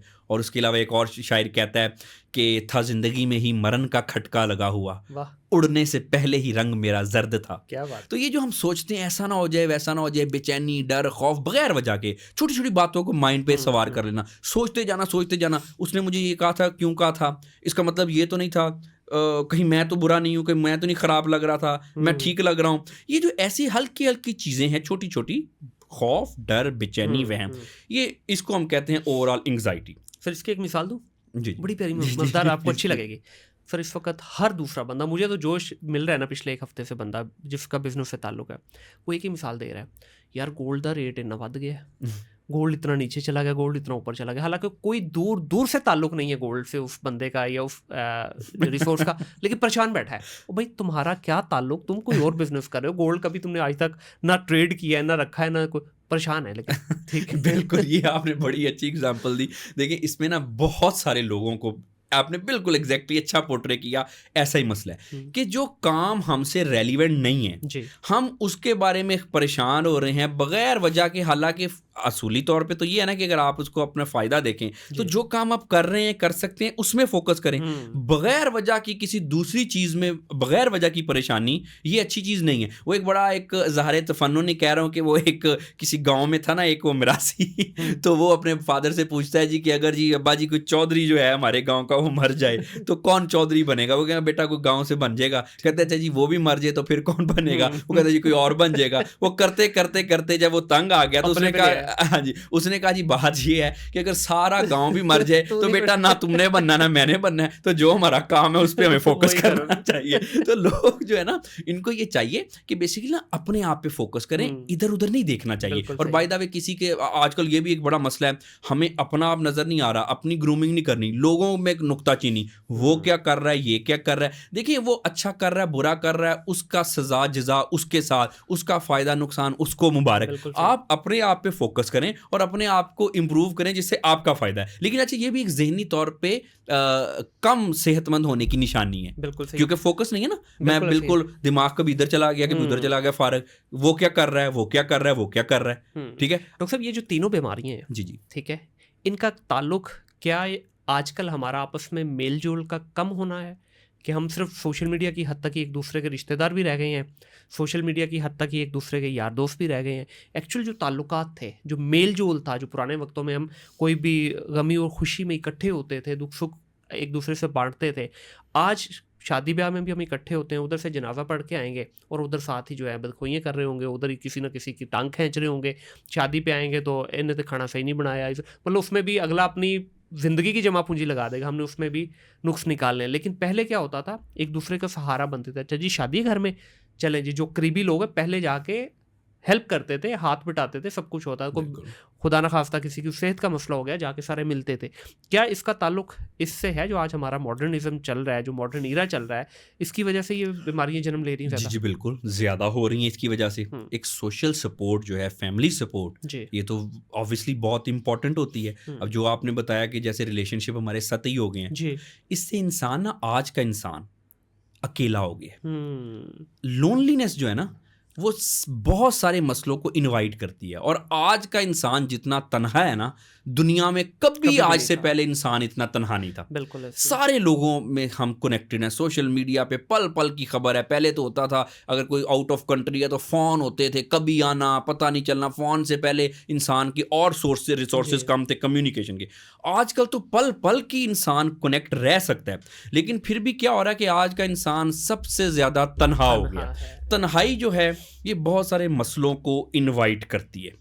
और फिर कुछ इंसानों ने अपने आप को तन्हा खुद ही कर लिया है मटीरियलिज्म की जंग में। जी। वैल्यूज़ हमने छोड़ दी हैं, जिसकी वजह से बहरहाल तन्हाई और उसके बाद इमोशनल प्रॉब्लम। और फिर मॉडर्न लाइफ के ना कुछ जहाँ पे ये हमारे लिए आसाइशें लेके आई है, साइंस ने तरक्की की है, वहाँ पे मॉडर्न लाइफ की ना कोई नफ्सा नफ्सी दौड़ लगी हुई है, सेल्फिशनेस की दौड़ है। मैं जैसे मर्जी टांगें खींचूं, जो मर्जी करूं, लोगों के सरों पे पाँव रखूं, मैंने जी बड़ा बनना है जी, मैंने जी कमाना है जी, ये करना है वो करना है। जैसे हमने अभी शुरू में बात की थी, एक हद तक आपको अच्छी बात है कि आप तरक्की करें, लेकिन not at the cost of other. लेकिन जब हम इस तरह से करेंगे, स्ट्रेस है, प्रेशर है हमारे ऊपर कि करो कुछ करो, फिर सोसाइटी इज्जत करेगी, ये होगा वो होगा। वो सोसाइटी का भी एक इसमें फ्लॉ है। उसकी वजह से क्या हो रहा है कि स्ट्रेसेस आजकल बहुत ज़्यादा बढ़ गई हैं। सर इसी पे आपने तलाक की बात की। तलाक की रेशो इस वक्त मेरा ख्याल है 2024 और 23 में पंजाब के अंदर सबसे ज़्यादा रिपोर्ट होने वाले केसेस जो थे वो डाइवोर्स के थे, और यंग बच्चों के। मतलब अभी शादी हुई है, चंद महीने चंद हफ्ते गुजरे हैं, किसी न किसी वजह से तलाक हो गई है। और जब उसके पीछे डिग आउट किया जाता है, इशू बिल्कुल माइनर सा, कोई सिर्फ वही दिमागी नफसियाती मसला। इस पे क्या कहना चाहेंगे? इस पे देखें, दो तीन चीज़ें हैं इस पे, और ये बहुत ही आपने रेलिवेंट क्वेश्चन किया। आजकल सबसे ज़्यादा जो केसेस है ना, वो इसके डाइवोर्स, खुला। अच्छा, खुला के केसेस डाइवोर्स से भी ज़्यादा है। ये हाँ, ये अभी पिछले कुछ रिसेंट महीनों में इसने भी बड़ा जन्म लिया। और उसमें फिर क्या होता है कि साथ फिर जब ये खुला या डाइवोर्स होगा तो चाइल्ड कस्टडी के भी इश्यूज आएंगे। बिल्कुल। अब इसमें दो तीन फैक्टर्स हैं। एक तो ना आजकल हमारे माशरे की कुछ हम गलत रास्तों पे चल पड़े। लोगों की बातें बर्दाश्त नहीं कर रहे। पहले बर्दाश्त कर लेते थे, मियाँ बीवी में बड़ा एक दूसरे से लड़ झगड़ भी लेना। अब देखें, याद करें हमारे दादा नाना के दौर, हाँ बिल्कुल, उसमें लोग लड़ भी लेते थे, झगड़ भी लेते थे, लेकिन फिर भी लोगों के माइंड में ये होता था कि जो भी है रिश्ता अहम है, बिल्कुल निभाना है। आजकल क्या हो रहा है कि सारी चीज़ें अहम हैं लोगों की नज़र में, रिश्ता अहम नहीं है। आजकल ये है कि क्या हो क्या जाएगा, लोगों का ये माइंड सेट है ना। मेरे पास अक्सर ऐसे लोग होते हैं, डॉक्टर साहब हो क्या जाएगा, डाइवोर्स ही है, डाइवोर्स ही ले रही हूँ, खुला ही ले रही हूँ, या डाइवोर्स ही दे रहा हूँ, इसमें मसला क्या है। लोगों का ये एक माइंड सेट बन गया है, उन्होंने रिश्तों की अहमियत को छोड़ दिया है। लेकिन एक बात मैं आपको बताता हूँ, जो लोग रिश्तों की अहमियत को नहीं ना समझते, वो फिर ज़िंदगी में दुनिया में अकेले हो जाते हैं। बिल्कुल। क्या सर ये इसका साइकोलॉजी से ताल्लुक है या वेस्ट से ये ड्राइव हुआ है? क्योंकि हम तो आइडलाइज तो वेस्ट को ही करते हैं, तो इस वक्त वेस्ट में ये प्रॉब्लम है ना, उनके लिए तो मतलब डाइवोर्स होना या सेपरेशन होना या लिविंग रिलेशन में रहना it's just like a normal. देखिए, इसमें मैं एक चीज़ ये वेस्ट के वाले से एक बात आपको बताता चलूँ ऑडियंस की क्लैरिटी के लिए। आपका तो एक्सपोजर माशाल्लाह से काफ़ी है, आपने तो खुद फर्स्ट हैंड ऑब्जर्व किया, लेकिन जो बहुत सारे लोगों की जिनको एक्सपोजर नहीं है, एक बात आप याद रखें कि इंसान वेस्ट का हो ईस्ट का हो, इंसान इंसान ही है 19-20 के फ़र्क के साथ। बिल्कुल सही है। अभी जब हम कहते हैं ना डाइवोर्स वेस्ट में बहुत ज़्यादा हो रही है, यहाँ पे भी उस वजह से हो गई है, जिन लोगों की वेस्ट में भी डाइवोर्स हो रही है वो लोग खुश नहीं हैं, वो लोग तन्हाई का शिकार हैं। आप देखें, एक कॉमन सी बात है, वेस्ट की बात कर लेते हैं, एक मॉडर्न सोसाइटी यूएस की बात कर लेते हैं।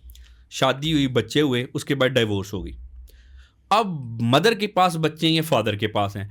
अगर आप लिव इन रिलेशनशिप की बात उधर करें या सेकंड मैरिज की बात करें तो आपके प्रोस्पेक्ट्स बहुत कम हो जाते हैं। पहले आपको बड़ी अच्छी तरह से अच्छे अच्छे रिश्ते एक दूसरे को मिल रहे थे।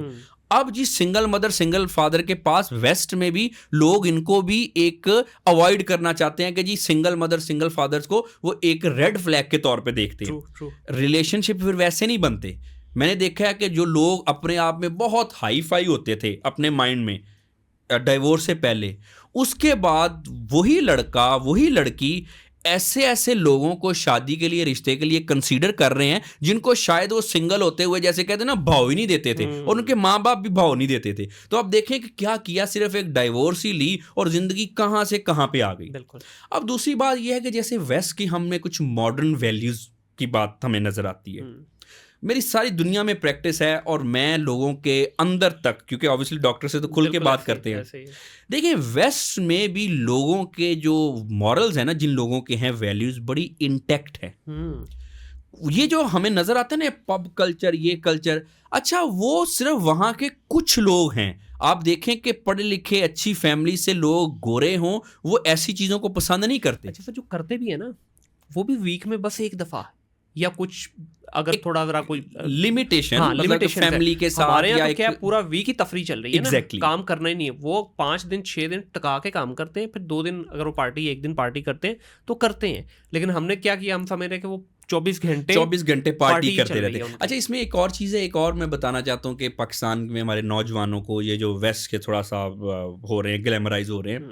देखिए, दुनिया में ना अगर हम औरतों की बात करें, आप स्कैंडिनेविया की बात कर लें, अमेरिका की बात कर लें, इंग्लैंड कनाडा कहीं की भी बात कर लें, मर्द जो है ना, मर्द वो हमेशा होम मेकर औरत की इज्जत करता है।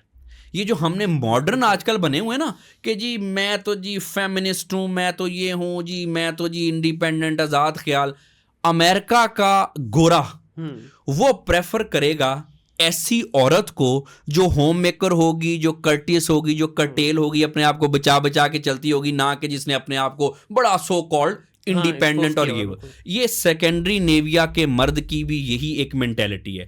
औरतों की अगर उनके बात कर लें तो वहाँ पे भी औरतें उन मर्दों को ज़्यादा पसंद कर रही हैं जो कि होम मेकर हैं, यानी होम मेकर से मुराद है प्रोवाइड करने वाले हैं, प्रॉपर अर्नर हैं, मैच्योर हैं, जो उनकी फैमिली को, बच्चों को जो होंगे रिश्ते से उसको बेहतर तरीके से बना सकें। यहाँ पे लोगों ने क्या किया हमारे माशरे में और जितने थर्ड वर्ल्ड कंट्रीज हैं, आधा तीतर आधा बटेर, दूर दूर से देखा, वो जिंदगी गुजारी नहीं, वहाँ पे रहे नहीं, जिसकी वजह से हमें इश्यूज हो गए। और एक और चीज़ मिसकंसेप्शन, फिर हम उसके मेन डाइवोर्स पे आते हैं। देखिए, बात ये है, लिव इन रिलेशनशिप है ना, अगर वहाँ पे एक बहुत बड़ा फैक्टर लिविंग रिलेशनशिप का ये भी है कि वो कुछ ना उनकी सोसाइटी का एक और कानून का मिजाज है कि जब फर्ज करें डाइवोर्स वगैरह होती है तो उसको जो हस्बैंड है, मर्द जो है, उसको एलिमनी की फॉर्म में बहुत सारे कुछ चीज़ें औरत को देनी पड़ती है।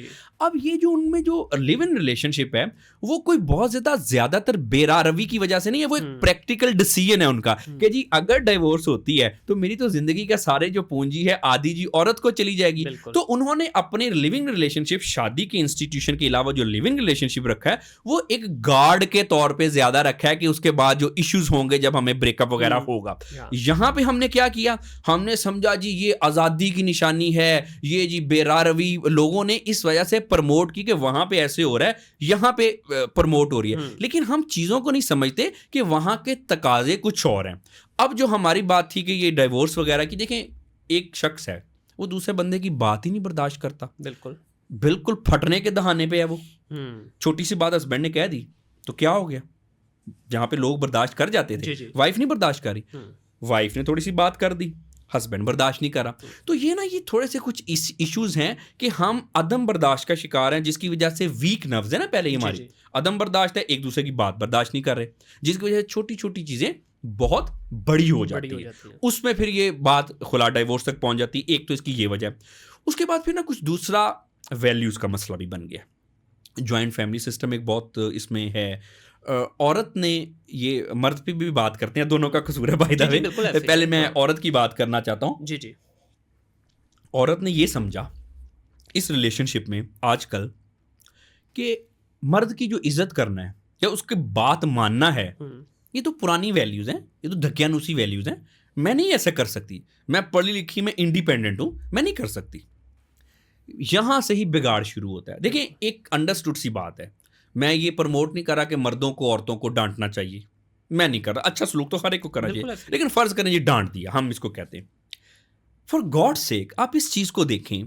एक मर्द है, वो सारा दिन काम कर रहा है, आपकी, आपके बच्चों की सारी जरूरतें पूरी कर रहा है। हम्म, अगर फ्रस्ट्रेशन में उसने आपको थोड़ा सा डांट दिया, तो बात का बतंगड़ बनाने की इस वजह से जरूरत नहीं है कि जब आप खुद बाहर जाके कमाती हैं, 9 to 5 जॉब करती हैं, तो बॉस से डांट नहीं खाती, पड़ती है।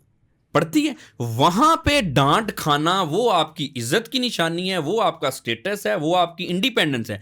यहां पे अगर आप डांट खा रही हैं या अपने हस्बैंड को चाय एक से दूसरी दफा बना के दे रही हैं, तो यहां पे आप गुलाम हैं। वहां पे आप डांट भी खा रही हैं, असाइनमेंट भी पूरे कर रही हैं, करने भी चाहिए, मैं इस चीज को प्रमोट डिस्करेज नहीं कर रहा, जो जॉब डिस्क्रिप्शन है। लेकिन आप एक तरह तकाबुली जायजा लें कि यहां पे ये इंडिपेंडेंस नहीं है। ये जितनी ये थोड़ी सी कंट्रोवर्शियल बात होगी, लेकिन मुझे कहनी पड़ेगी कि जितनी ये जो फेमिनिज्म आजकल है, जिन्होंने हमारे माशरे का एक बहुत ज्यादा बिगाड़ पैदा कर दिया है, ऑनेस्टली, ये अब ऑब्वियसली ट्रोलिंग लोग करेंगे, लेकिन मुझे कहनी पड़ेगी, ये जितने भी ज्यादातर फेमिनिस्ट हैं मायूस हैं, अपनी जिंदगियों से मायूस हैं, फ्रस्ट्रेटेड हैं खुद। आई एम सॉरी टू से हार्श वर्ड है, लेकिन मुझे कहने पड़ेंगे कि अगर मेरा घर नहीं बन सका, तो अब मैं चाहूंगी या चाहूंगा कि सारों का ही खराब हो। अब ये हो गया औरतों का मामला। मर्दों पे आ जाएं। मर्दों ने कुछ एक थोड़ा सा इनमें भी प्रॉब्लम चल रही है। देखिए, पहली औरतों का या घरों का मिजाज कुछ डिफरेंट होता था। आपने सारा ब्रेड विनर थे, आपने सारा कुछ ला के देना होता था, और औरत का काम होता था प्राइमरीली मैनेज करना, होम मेकर। आजकल ये है कि औरतें भी काम कर रही हैं, वो भी ज़रा इंडिपेंडेंट हैं। नो डाउट औरतों को काम करना चाहिए, डॉक्टर्स, इंजीनियर्स, इवन के कॉर्पोरेट सेक्टर में चार्टर्ड अकाउंटेंट्स हो गए, किसी भी फील्ड में आप करना चाहिए काम, जितना जिसकी जो एजुकेशन है। प्रॉब्लम इसमें क्या हो रहा है, अब मर्द ये चाह रहे हैं कि, और ख़ास तौर पे मर्द के घर वाले, कि औरत कमाए भी, घर के काम भी करे, मेरे नखरे भी उठाए, बच्चों के नखरे भी उठाए, और फिर सास ससुर के नखरे भी उठाए। अब ना ये कुछ हमने इलॉजिकल और अनरियलिस्टिक वैल्यूज जो हैं, एक्सपेक्टेशन, उस पर इम्पोज कर दी हैं, जिसकी वजह से वो आमतौर पे उन चीज़ों को पूरा नहीं कर पाती। सही। फिर अगर वो भी कमा के ला रही है, बाहर से है, तो वो भी ऑब्वियसली फ्रस्ट्रेट थोड़ी बहुत हो जाती है। अब थोड़ी बहुत इजाज़त हमें दे देनी चाहिए औरत को भी इस माशरे में, कि वो भी कमा रही है, उसकी भी एजुकेशन है, उसकी भी एक ज़िंदगी है, वो भी कर रही है सारा। तो अगर उसने भी कभी गुस्सा कर लिया, तो वो भी मर्दों की तरह एक इंसान ही है, हमें उस पर थोड़ा सा बर्दाश्त करना चाहिए। ये एक बड़ी वजह है कि हमारी जो माइंडसेट पुराने में फंसे हुए हैं। उसके बाद ना फिर जॉइंट फैमिली सिस्टम, जहाँ पे इसकी कुछ प्लस हैं, वहाँ पे माइनसेस भी हैं। प्लस बहुत अच्छे हैं जी, आपके बच्चों की ग्रूमिंग अच्छी हो जाती है, भरे घर में आप रहते हैं, रिस्पॉन्सिबिलिटीज़ वगैरह आपकी शेयर हो जाती हैं, बच्चों को अच्छी नॉर्म्स और वैल्यूज सिखा लेते हैं, ये एक इसके प्लस पॉइंट है। लेकिन ना नेगेटिव पॉइंट कुछ क्या है कि हमने ना बाज़ औक़ात कुछ औरतों ने औरत ही औरत की सबसे बड़ी दुश्मन बनी है। ये एक तरह की कसम खा लिया कि मैंने बहू को टिकने नहीं देना, इसके पांव ज़मीन पे नहीं लगने देने, मुझे कोई चीज़ भी ना मिले तो मैंने ऐसी कोई ना चीज़ निकाल के इसको तंग करके रखना है, जिसकी वजह से एक बहर हाल, एक फ्रस्ट्रेशन वगैरह हमारे माशरे में ज़्यादा हो रही है। घरों का जो फैब्रिक है वो ख़राब हो रहा है। एक और बड़ी वजह इसकी, जो मैं समझता हूँ कि आज तक ज़्यादातर लोगों ने हाईलाइट नहीं की, लेकिन वो करनी चाहिए, उसकी वजह है बेरा रवि। सोशल मीडिया का दौर है, जगह जगह पे आजकल आपको हीर रांझा लैला मजनू पाए जाते हैं। बिल्कुल। पहले तो एक स्टोरी होती थी ना। अच्छा बाय द वे यहाँ पे भी मैं बात करता चलूँ, एज अ डॉक्टर की कैपेसिटी में कह रहा हूँ, जो हीर रांझा लैला मजनू सस्सी पुन्नू ये कोई आशिक नहीं थे, ये ज़हनी तौर पे बीमार लोग थे। हीर रांझा लैला मजनू ये नफ्सियाती मरीज थे। ठीक है। ये मैं बिल्कुल आपको अपनी प्रोफेशनल कैपेसिटी में बता रहा हूँ। ये जो जी वो ताजमहल बना दिया मोहब्बत की निशानी, और ये खुद पसंदी की निशानी थी। ये कौन सी आपको मोहब्बत है कि आपको 8वीं 10वीं आपकी वो बीवी थी, आपको 8वीं 10वीं दफा मोहब्बत हो गई। भी मोहब्बत एक दफा हो गई, चले समझ आ गई, शादी कर ली, और देखें अब कहना तो पड़ेगा हम सुखनवर है, गालिब के तरफदार नहीं। अब उसमें देखें फिर एक और चीज, लोगों को ये नहीं पता कि मुमताज की डेथ कैसे हुई थी, एक्सपायर कैसे हुई थी। वो कोई 10वें 12वें बच्चा जच्चगी के दौरान वो बेचारी एक्सपायर हो गई। ओ भाई कौन सी मोहब्बत है कि इतने बच्चे मतलब के कर रहे हो, कौन सी मोहब्बत है, इतनी शादी है तो, और उसमें फिर एंड पे मर गई जी, ताजमहल बना दिया जी। और लोग ये जो हमारे रोमांटिक आजकल जगह जगह पे हीर रांझा है जी, ताजमहल है जी मोहब्बत की निशानी, ये खुद पसंदी और खुद गर्जी की निशानी थी। मोहब्बत होती भी ना तो उसकी जिंदगी में बनवाते, जिंदगी में बनाता। और देखिए ये ख्याल करता, ये कौन सा मतलब के था कि आप एक तरह से इतना ज्यादा उस पे ऊपर एक बोझ लाद दें। तो ये एक इसमें ये मामला है। लेकिन लोग आजकल क्या कर रहे हैं, हीर रांझा लैला मजनू ये जो है एक किस्से सुन के, सोशल मीडिया का दौर है आजकल जी, अभी तक बच्चे ही होते हैं तो सोच रहे होते हैं कब मैं थोड़ा सा बड़ा होऊंगा या बड़ा होंगी तो जी बॉयफ्रेंड गर्लफ्रेंड जी मामला। तो माजरत के साथ इस वक्त जो यूनिवर्सिटीज़ का कल्चर है, अल्लाह माफ़ करे, समझ से बाहर है कि ये किस तरफ जा रहा है। मैं कहता हूँ कि इतनी फहाशी, इतनी आपका जो आज़ाद ख्याल माहौल जो है शायद आपको वेस्ट में नहीं मिलेगा सर, जितना हमारे यहाँ पे मिल रहा है। यहाँ पे मिल रहा है, और इसकी सबसे बड़ी वजह है कि फिर शादियाँ नाकाम हो रही हैं। देखें एक चीज़ है, एक लड़की लड़का है, उसके अगर शादी से पहले, बात थोड़ी कड़वी है लेकिन करनी पड़ेगी, अगर उसके शादी से पहले 3-4 रिलेशनशिप रहे हैं तो उस लड़के या लड़की ने शादी में कैसे टिकना है। अब बिल्कुल ऐसे ही है। कुछ लोग टिक जाएंगे लेकिन मुश्किल हो जाएगा। देखिए ना, एक जी आपको जी पहली मोहब्बत हो गई, लड़के को भी लड़की को भी, पहली मोहब्बत में ब्रेकअप हो गया, अभी ब्रेकअप हो ही रहा था कि आपको दूसरी मोहब्बत हो गई, दूसरी भी आपकी नहीं चली, तीसरी चौथी। अब एक लड़का है, उसने 5 लड़कियों से उसके रिलेशनशिप रहे, हो गया ना वो तो सर। हाँ जी, लड़की का भी यही मामला है। अब उसको शादी में एक बंदा या बंदी से, वही जो बंदा या बंदी है वो कैसे टिकेगी, उसके लिए एडजस्ट करना मुश्किल हो जाएगा। इसीलिए तो फिर लोग ये कहते हैं ब्रेकअप हुआ था पहले, 1 हुआ 2 हुए, तीसरा हो गया, डिवोर्स भी हो जाएगी, तो कौन सा काम है, पहले भी तो छोड़े हैं ना मैंने, या छोड़ी है मैंने, इसको भी छोड़ दूंगा, छोड़ दूंगी, तो कौन सा मसला। यहाँ से भी शुरू हो रही है ना कि रिलेशनशिप हो, चाहे वो आपका लिविंग रिलेशनशिप हो या आपका शादी का, इसको हमने तशबीह दे दी सिर्फ बेड लाइफ से। बिल्कुल ऐसा ही, ठीक है। हमने ये जिम्मेदारियां जो उसके साथ एसोसिएटेड हैं कि भाई एक हस्बैंड का वाइफ के ऊपर और वाइफ का हस्बैंड के ऊपर, फिर आगे जाके आपके बच्चों का जो ताल्लुक है, आपकी फिर फैमिलीज का जो ताल्लुक है, उसको तो हमने इसको बिल्कुल हटा दिया ना। हमने कहा भाई ठीक है, सिर्फ बेड की हद तक जो आपकी लाइफ है वही सिर्फ जो है प्यार मोहब्बत है। देखें इसमें यही बात है ना कि माशरे में जब हमने हीर रांझा लैला मजनू को रोमांटिसाइज करेंगे कि जी उसने जी रेगिस्तान की खाक छानी। और अच्छा इसमें एक और चीज़ है, अगर दोनों बच्चे मेच्योर हैं, लड़का लड़की, और आप एक दूसरे को पसंद करते हैं, ठीक है, और आप अपने माँ बाप से बात करते हैं, शादी तो करनी होती है, माँ बाप की रजामंदी के साथ दोनों, अगर आप लोग शादी वगैरह कर लेते हैं, आपको पसंद आए, माँ बाप से बात की, उन्होंने रिश्ता किया, हो गया भी, इससे अच्छी बात और क्या हो सकती है। बिल्कुल सही। लेकिन ये जो हम ग्लैमराइज और रोमांटिसाइज करते हैं, उसने जी रेगिस्तान की खाक छानी, भी वो बेवकूफ था, सॉरी टू से, जो रेगिस्तान की खाक छानी, ज़हनी मरीज था वो, और वो उसके पीछे रेगिस्तान में आ गई, वो भी ज़हनी मरीजा थी। वो जो कच्चे घड़े पे तर गई, वो उससे बड़ी ज़हनी मरीजा थी।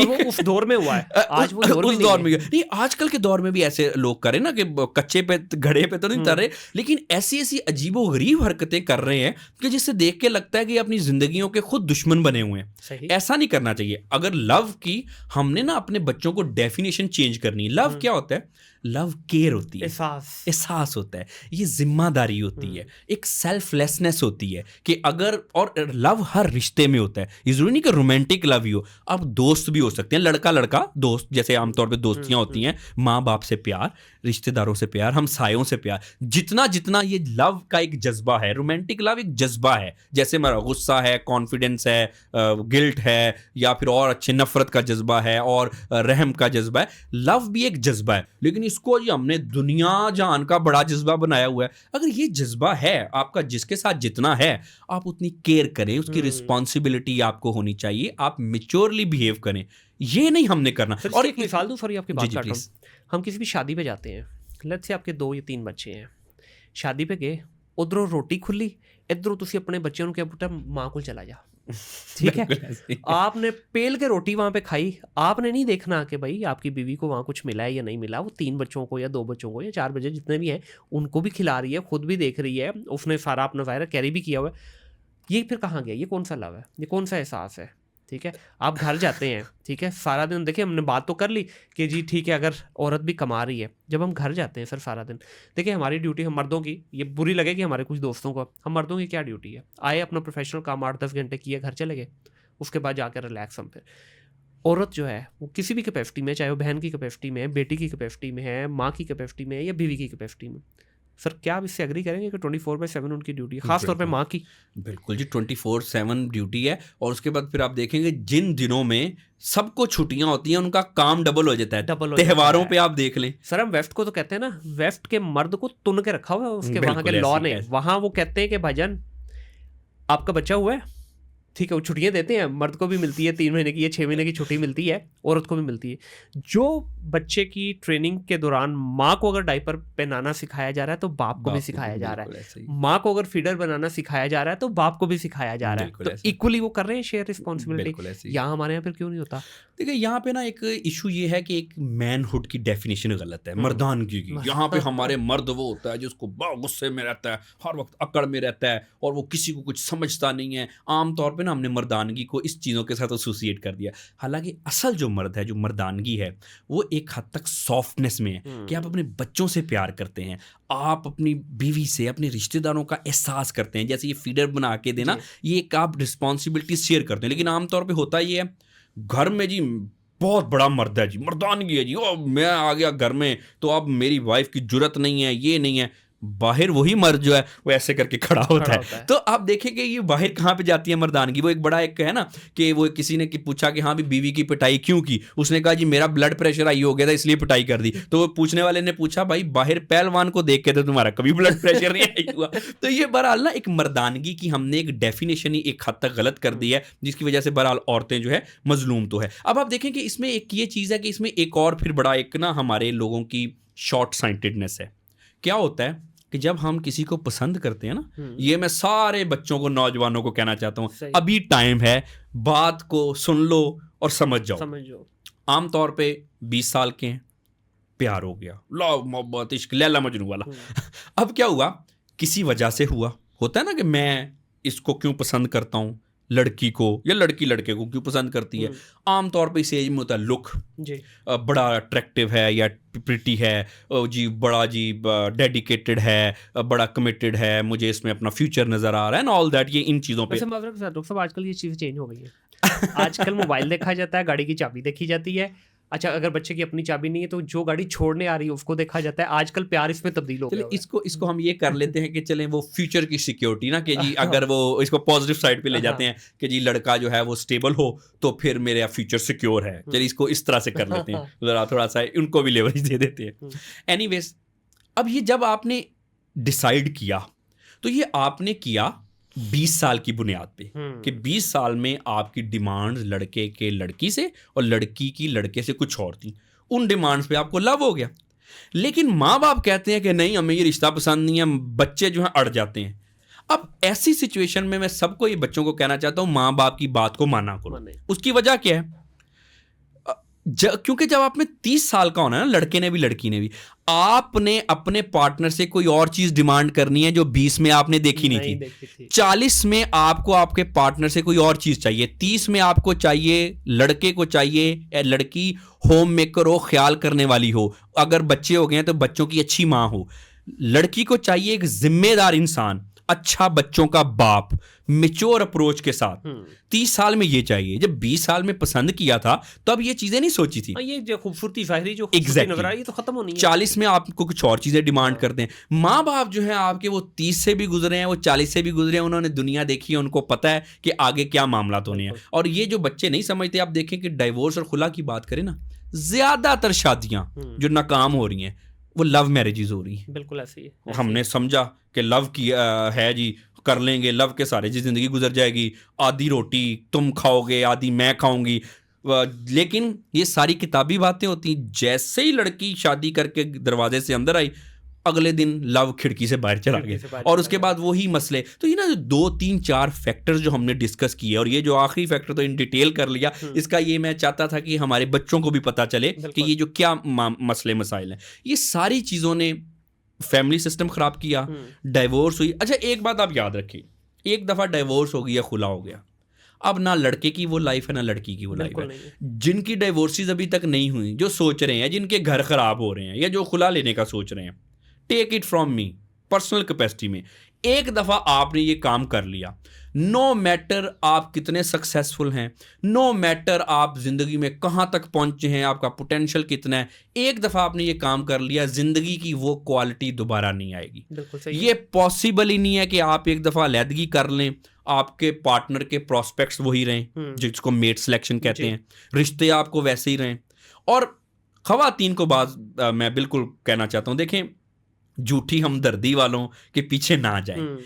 अगर जो आपका हस्बैंड जो घर में है वो अगर आपको थोड़ा सा सख्त है, या आपको उनसे कोई गिले शिकवे हैं, एक दूसरे से बैठ के बात करें।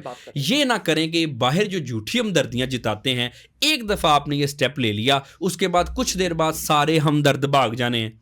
और मर्दों को भी ये मैं कहना चाहता हूँ कि देखें जो घर में आ गई है ना वो बेहतरीन थी। ये जो आपने ये सोचा ना, ओ मुझे तो वो मिलती थी, मुझे तो फलानी मिलती थी, ये सिर्फ ख्यालात ही हैं। अगर वो मिलती होती तो वो आपके साथ इस वक्त होती। और इसमें भी डॉक्टर साहब एक चीज़ और, बच्चे बच्चियाँ दोनों अपने ज़हन से निकाल दें, ये जो हम मीडिया पे हीरोज़ को देखते हैं, या जो मीडिया हम देखते हैं हीरोइंस को देखते हैं, ये कैमरों की हद तक ही अच्छे लगते हैं। बिल्कुल ऐसे ही। अब हमें देखें, अब हम नॉर्मल बैठे हुए हैं, कोई मेकअप नहीं है, नॉर्मल सी लाइटिंग है, बट उनके पीछे एक सीन रिकॉर्ड करने के पीछे 30-30 40-40 लाइट्स लगी होती है, उनको प्रॉपर मेकअप किया होता है। आम जिंदगी में अगर आप उनको देख लें तो यकीन करें आप जिंदगी तो दूर की बात, आप उनके पास भी नहीं जाएंगे। I totally agree with you। दूसरा सर इसमें एक चीज़, एक पॉइंट मैं यहाँ पे ऐड करना चाहूँगा कि देखें, अगर मियाँ बीवी के दरमियान किसी भी वजह से कोई बातचीत हो गई है, तलखी हो जाती हैं, कोशिश करनी चाहिए कि उस बेडरूम से आवाज़ बाहर ना जाए। बिल्कुल, क्योंकि जो उस बेडरूम के अंदर आपने फैसला कर लेना है ना, वो आप दोनों के दरमियान है, आप एक दूसरे का चादर है। लेकिन जब बाहर चला गया ना, फिर कोई भी रिश्ता है, चाहे वो आपकी माँ है, बाप है, बहन है, भाई है, कोई भी है सर, फिर ढोल पिटेगा। जी बिल्कुल जी। और उसके बाद जब आप फिर रजू करना चाहेंगे, ये जो मसले थोड़े बहुत हो जाते हैं ना कि कोई कमी कोताही खामी, कोई एक दूसरे से वर्ड्स हो गए, और होना ही होना है सर। ये ऐसा मुमकिन ही नहीं है कि आप इंसान है और आप कहें जी मैं रिश्ते का रोल अदा करूं। वो होना ही है। अब आपके जो डिफरेंसेस है ना, आप हस्बैंड वाइफ हैं, आपने 2-3 दिन में भूल के सारी चीजें सॉर्ट आउट हो जानी है। अगर आपने ये बात बाहर निकाल दी ना, तो फिर बाहर वालों ने आपको जीने नहीं देना। जो बात 2 दिन में खत्म होनी थी, आपने भूल जाना था, वो आपको 2 साल बाद भी आपके रिश्तेदार ने याद करानी है। अच्छा वो उस वक्त ये कहा था, अब तो नहीं ऐसे कहता। वो अच्छे खासे रिश्ते को जो है वो उन्होंने बिगाड़ के रख देना है। देखिए मियाँ बीवी का जो रिश्ता है, आप देखें कि दुनिया का सबसे एक तरह से खूबसूरत और करीबी रिश्ता है। ये वह ऐसा रिश्ता है जो इतना करीब है, और ये इंसान रिश्ता खुद बनाता है। बाकी करीबी रिश्ते सारे बने बनाए हैं, ब्लड रिलेशन है, रिश्तेदार हैं, सब बना के आते हैं। मियाँ बीवी का सिर्फ एक ऐसा वाहिद रिश्ता है जो कि हम खुद बनाते हैं, और ये खूनी रिश्तों से भी ज्यादा करीब हो जाता है। अब देखेंगे जो फैमिली है ना, वो मियाँ बीवी और बच्चे होते हैं। जो आपके दूसरे लोग हैं वो भी अपने काबिल एहतराम हैं, उनके भी हकूक होते हैं, लेकिन वो आपकी एक्सटेंडेड फैमिली में आ जाते हैं। तो जो आपका एक फैमिली का एक यूनिट है, ये सबसे इंपॉर्टेंट है आपके लिए। आप सबसे अच्छा जो मैं मियाँ बीवी को कहना चाहता हूँ, सबसे बढ़ के ना, आप एक दूसरे की सिर्फ इज्जत किया करें। सिर्फ आप एक चीज़ अगर आप कर लेना कि इज्जत करें, ये आप देखेंगे कि रिश्ता कितना अच्छा गुजरेगा और आपकी ज़िंदगी कितनी अच्छी गुजरेगी। ये मैं अगेन बताना चाहता हूँ प्रोफेशनल कैपेसिटी में, क्योंकि लोग फिर बाद में आते हैं ना कि डॉक्टर साहब डिप्रेशन हो गया, ये हो गया। अब मैं कहता हूँ डॉक्टर साहब डिप्रेशन का तो ट्रीटमेंट कर सकते हैं, लेकिन जो आप पहले करके आए हैं उसको डॉक्टर साहब तो ही ना चेंज कर सकते, अनडू कर सकते। तो देखिए एक चीज़ आप याद रखें, मियाँ बीवी आपको 100 अपॉर्चुनिटीज़ मिलती हैं करियर की। आपको लगता है जी आपने दुनिया फतह कर लेनी है, आपको लगता है जी आपका तो ये शादी से बाहर करियर और ज़िंदगी बहुत अच्छी है। ऐसा नहीं है। आप चाहे दुनिया जीत लें आप, लेकिन अगर ये रिश्ता आपका ख़राब है ना, ये कुछ इस भी रिश्ते नहीं में है फिर गड़बड़ हो गई है, तो आपकी लाइफ की वो क्वालिटी नहीं रहेगी। बड़े बड़े जो सक्सेसफुल लोग हैं, इंटरनेशनल सेलिब्रिटीज, डिवोर्स ने, सेपरेशन ने उनको भी बुरी तरह से इफेक्ट किया, बिल्कुल हालांकि सही है। उनके पास हर एक अपॉर्चुनिटी मौजूद है, लेकिन ये इस रिश्ते की डायनामिक्स ही कुछ और है। ये सही है तो यकीन जाने कि लिटरली अगर आप कचरा उठाने वाले भी है ना, तो आपकी लाइफ की क्वालिटी सिर्फ इस रिश्ते की मजबूती की वजह से एक हद तक अच्छी होगी कि ये रिश्ता हमारा इंटैक्ट बिल्कुल है। ऐसे ही। लेकिन अगर आप दुनिया के सक्सेसफुल तरीन इंसान हैं और ये रिश्ता आप कहीं अपना खराब कर बैठे हैं, आप दुनिया में जहां पे मर्जी चले जाएं, जितना मर्जी आप आगे बढ़ जाएं, दौड़ लगा लें, कुछ भी कर लें, आपकी जिंदगी की वो क्वालिटी नहीं रहनी। बिल्कुल ऐसे अभी ही। अगर टाइम है और ये मसले आपके साथ हो रहे हैं, इनको मैं तो ये कहूंगा सॉर्ट आउट कर लें। और अगर ये सॉर्ट आउट नहीं होते, एक्सट्रीम केसेस में देखें, अलैदगी भी एक ऑप्शन होती है, लेकिन अलैदगी ऑप्शन होती है एक्सट्रीम केसेस में। आजकल क्या हो रहा है, छोटी छोटी सी बात है जी, अगर जी डांट दिया, मेरी एक दफा इंसल्ट कर ली, सेपरेशन, ये कर दिया सेपरेशन। आजकल तो ऐसे है कि जैसे वो नहीं बचपन में कोई चीजें बांट रहे होते थे, आजकल तो ऐसी चीजें बट रही हैं। नबी पाक सल्लल्लाहु अलैहि वसल्लम ने फरमाया कि हलाल चीज़ों में तलाक जो है तो हलाल, लेकिन सबसे ज्यादा नापसंदीदा। नापसंद है। सर इसमें ये बताइए, हमने बड़ी प्रॉब्लम्स का जिक्र कर लिया, कहाँ से शुरू हुए कहाँ तक आ गए, जो हमारा एक्चुअल टॉपिक था वो कहीं और चला गया, ठीक है। उसके लिए तो मैं सोच रहा हूँ एक और निशिफ्ट करें क्योंकि टाइम काफ़ी हो गया। तो सब ये बताइए कि ये सारी चीज़ें हमने बात कर ली, डेफिनेटली देखें ये कहना बड़ा आसान है कि आप दोनों के बीच में कोई मसला मसाइल हो जाए तो आपस में सुलझाएं उसको, बजाय इसके कि तीसरे दरवाजे को खड़खड़ाया जाए। सर इसमें मेडिकल के अंदर या एज ए साइकोलॉजिस्ट आप क्या रिकमेंड करते हैं कि क्या कुछ सेशंस लिए जाएं या कोई रहनुमाई किसी डॉक्टर की ली जाए तो ये इन चीज़ों से बचा जा सकता है? लेट्स से अगर एक कपल दोनों ही किसी प्रॉब्लम में है, या कोई एक इंडिविजुअल जो है डिप्रेशन में है, एंजाइटी में है, या स्ट्रेस में है, क्या कुछ ऐसे सेशंस या मेडिकेशन जो हैं वो उनकी हेल्प आउट कर सकते हैं? क्योंकि समटाइम क्या होता है कि चीज़ें आपके कंट्रोल में नहीं रहती, ना चाहते हुए भी आप ऐसी सिचुएशन में आ जाते हैं कि वहाँ पे फिर आपको हल चाहिए, लेकिन लोगों को पता ही नहीं हल के लिए जाएं। वो फिर क्या करते हैं, पीर बाबे के पास भागते हैं। अब आपको किडनी में स्टोन है, ठीक है, और आप जा रहे हैं जनाब सरदर्द के डॉक्टर के पास, तो वो तो नहीं हल होगा। बिल्कुल। तो इसमें क्या किया जाए? इसमें मैं एक चीज़ आपको थोड़ा सा एक वन लाइनर एक बताऊं, बहुत मैं नाम तो नहीं लेना चाहता, बड़े मशहूर इस तरह के अमल हैं। अच्छा बाय द वे, उनका खुद घर ख़राब है, उनकी खुद डिवोर्स हुई है और वो लोगों को जो है ना तवीज़ देते हैं घर बचाने के और चोर को या बीवी को काबू करने के। नाम नहीं मैं लेना चाहता, जो ऑडियंस है सबको पता चल गया, ऐसे एक नहीं बहुत सारे। बिल्कुल ऐसे ही। अच्छा इसमें जो आपकी बात ही देखें, इसको हम कहते हैं कपल काउंसलिंग, ठीक है। क्योंकि आमतौर पे जब ये कोई बीमारी तो नहीं होती कि अगर झगड़े होने हैं, हाँ। दोनों लोग ही सेहतमंद है, बीमार नहीं है, ना डिप्रेशन है, ना पर्सनालिटी डिसऑर्डर है, लेकिन ये ना एक रिश्ते में इसको कहते हैं बैड ब्लड क्रिएट हो गया सही। कि दोनों ही अक्लमंद लोग हैं, बड़ा अच्छा कंडक्ट है प्रोफेशनली भी सबके साथ, लेकिन जैसे इस रिश्ते में आते हैं तो इस तरह की एक खिचड़ी पक गई है, बैड ब्लड क्रिएट हो गया है कि एक दूसरे की बात को समझते नहीं है, अंडरस्टैंड नहीं करते। छोटी सी बात कोई सामने वाले ने कह दी तो ऐसे करके पहाड़ की तरह आपको हिट करेगी। अदरवाइज वही लोग जो हैं समझदार लोग हैं, एजुकेटेड हैं, सारी दुनिया के साथ वो ठीक हैं, हस्बैंड भी वाइफ भी आपस में ठीक नहीं उनका मामला, वो क्योंकि एक वो जैसे मैंने बताया बैड ब्लड क्रिएट हो जाता है, बीमारी नहीं है। इसको सॉर्ट आउट करना बड़ा आसान है। ठीक है। सबसे पहले आप एक दूसरे से खुद बात कर लें, कोशिश करें कि रिएक्ट ना करें, एक दूसरे पर रिस्पॉन्ड किया करें, उनकी सुन लें, अपनी सुना लें, जज्बाती ना हो, एक टाइम फिक्स कर लें कि ये कुछ 10 मिनट हैं, ये मैं कुछ कहना चाहती हूँ, बगैर गुस्से के सुन लें। हाँ। वो भी कह दें कि ये भी इस 5-10 मिनट में मैं कुछ कहना चाहता हूँ, बगैर गुस्से गिले के सुन लें। उसके बाद फिर हम अपने ट्रेडिशनल हस्बैंड वाइफ के रोल पे वापस आ जाएंगे। ऐसा कम्युनिकेट कर लें। अगर ये करने से चीज़ें नहीं सॉल्व हो रही, यानी कि आपसे नहीं सॉल्व हो रही, ठीक है, ऑब्वियसली हमें दूसरों को इन्वॉल्व करना पड़ता है। अच्छा, दूसरों को इन्वॉल्व करने का सबसे बेहतर तरीका ये है कि जहाँ पे आपने किसी दूसरे बंदे को इन्वॉल्व करना है जो कि सो कॉल्ड सियाना है, बाज़-औक़ात होते हैं लोग, बिल्कुल नो डाउट, लेकिन ना बाज़-औक़ात ऐसा होता है कि वो कहते हैं ना कि घर को आग लगी घर के ही चिराग से। जिससे आप मशवरा करने जाते हैं वो ऐसे उल्टे मशवरे आपको देता है कि वही रीज़न बनता है आपके घर की बर्बादी। बिल्कुल ऐसे ही है। डॉक्टर से कंसल्ट कर लें। डॉक्टर के पास जाने का सबसे अच्छा फ़ायदा ये होता है कि कॉन्फिडेंशियलिटी राज होती की है बातें राज में रह जाती कि हैं। हम किसी से कोई चीज़ डिस्कस नहीं करते। उसमें ये देखा ही जाता है 2-3 चीज़ें कपल काउंसलिंग में आपको बता दूं, क्या इश्यूज़ क्या चल रहे हैं, सही। इनके आपस में मसले क्या हैं, दो तीन तरह के मसले होते हैं, कम्युनिकेट एक दूसरे से नहीं कर पा रहे, या फिर एक शख्स जो है वो कुछ नार्सिस्टिक है, खुद पसंद है, ये मसला होता है। अगर नार्सिस्टिक हो तो पता चल जाता है डॉक्टर को, फिर हम उसको ठीक करते हैं कि जी इधर मसले हैं। अच्छा बाय द वे, औरतें भी नार्सिस्टिक होती हैं, मर्द भी होते हैं, मर्दों की एक्सप्रेशन और है, औरतों के और हैं। मर्द जरा आमतौर पे ऐसे करते हैं, और नहीं नहीं मुझे पता है, तुम्हें नहीं पता, ईगोइस्टिक, चुप करके बैठो, मैं जो कहूँगा मेरी मानी जाए। औरतें क्या करती हैं, वो जरा कवर्ट नार्सिस्ट होती हैं, मतलब कि रोना धोना, मेलोड्रामा, इमोशनल ब्लैकमेल, लेकिन करनी अपनी मर्जी है, बात नहीं मैंने आपकी माननी, वैसे मैं बड़ी मजलूम हूँ, मैं विक्टिम हूँ, मैं आपकी इज्जत भी बहुत करती हूँ, मैं सारा कुछ करने के लिए तैयार हूँ, सारी कुर्बानियां, बात नहीं मानूंगी आपकी, कंट्रोल मेरा ही है। जो मैंने करनी है वो मैंने करनी है। तो ये नार्सिस्टिक के कुछ एलिमेंट्स है, कवर्ट नार्सिस्टिक।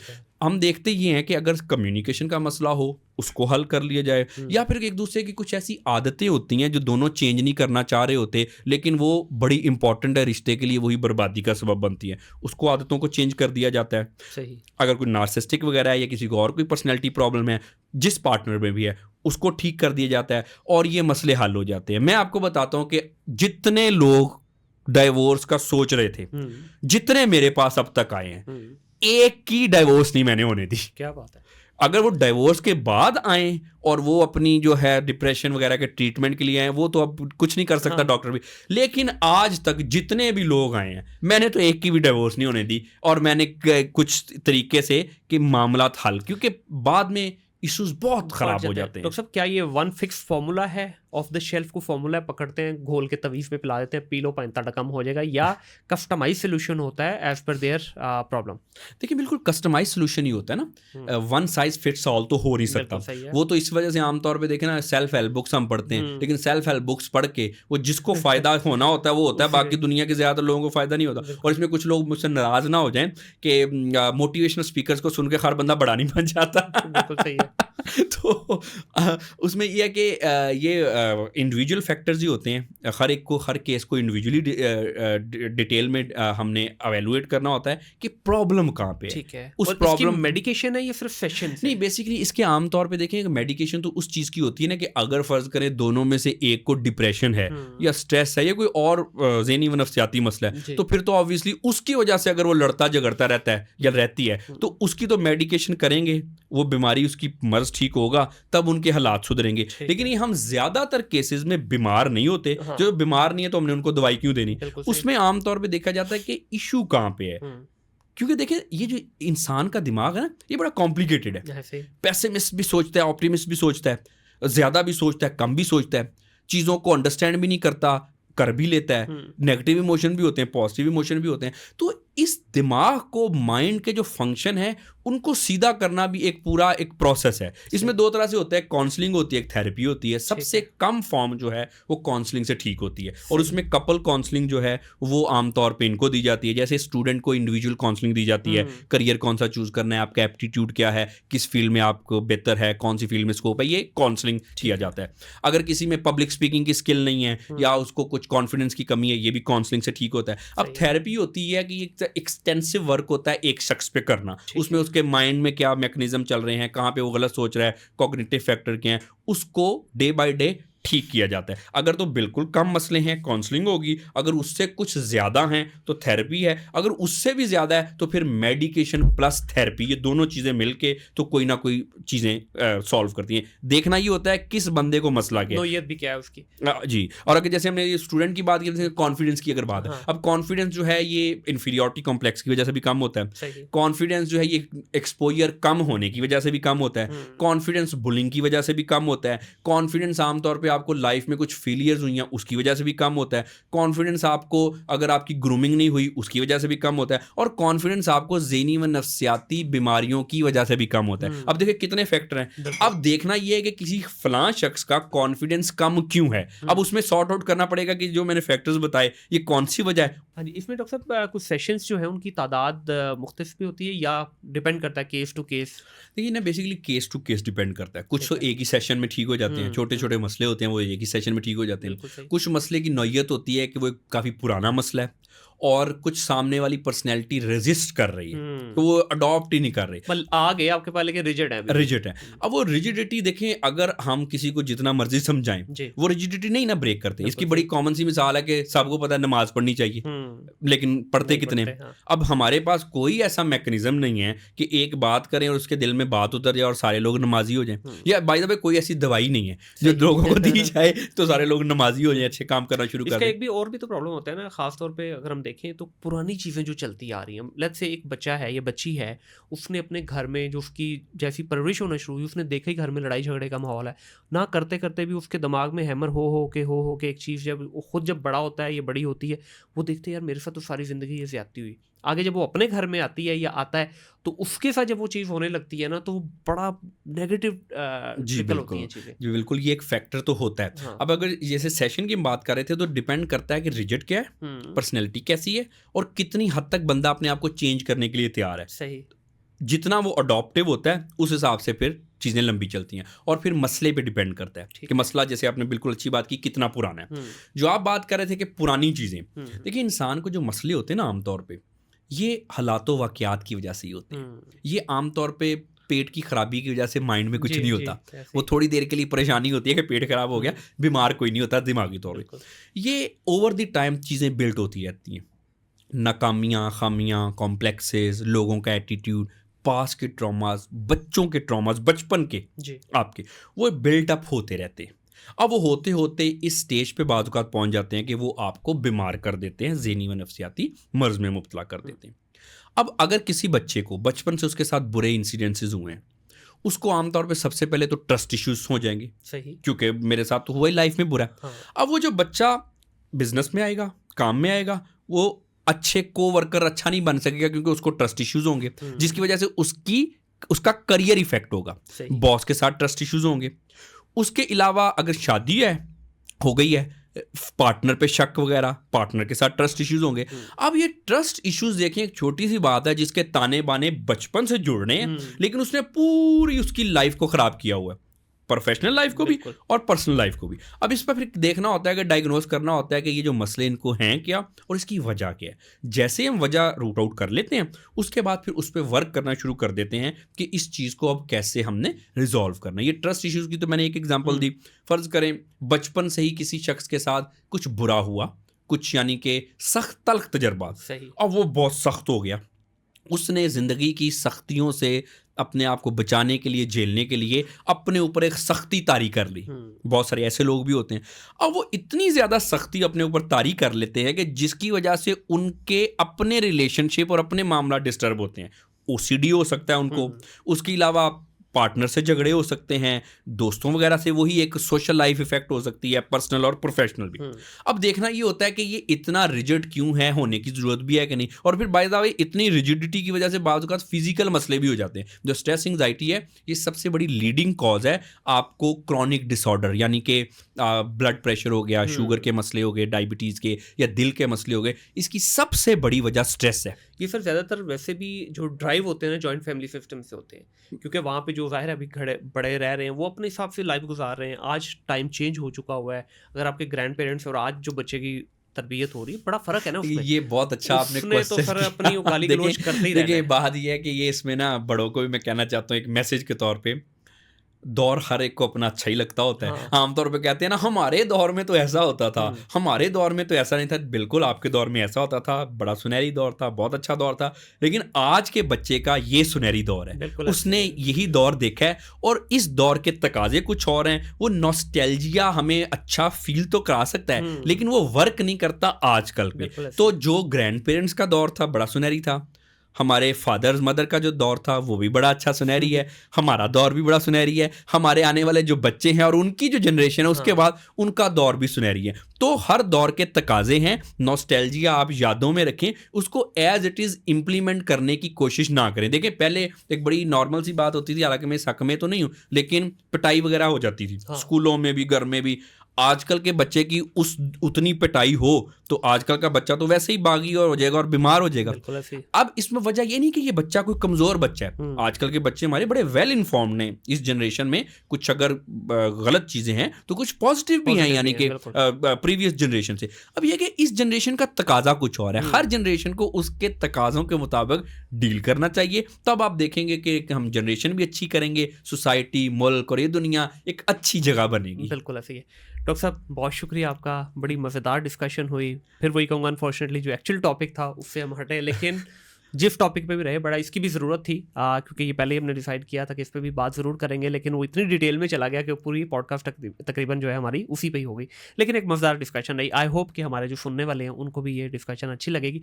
देखिए हमारे हाथ में क्या है सर, कोशिश है ना, मेहनत है, वो हम करते रहेंगे, ठीक है। बाकी ये है कि सुधार इंशाल्लाह ज़रूर आएगा। जब आवाज़ उठना शुरू होगी तो कुछ कानों में पड़ेगी, वो कानों से दिल तक भी कुछ जी बिल्कुल, हमारा तो काम आवाज़ उठाना है, बताना है। तो इंशाल्लाह वो हम करते रहेंगे और आवाज़ ज़रूर आगे तक पहुंचेगी।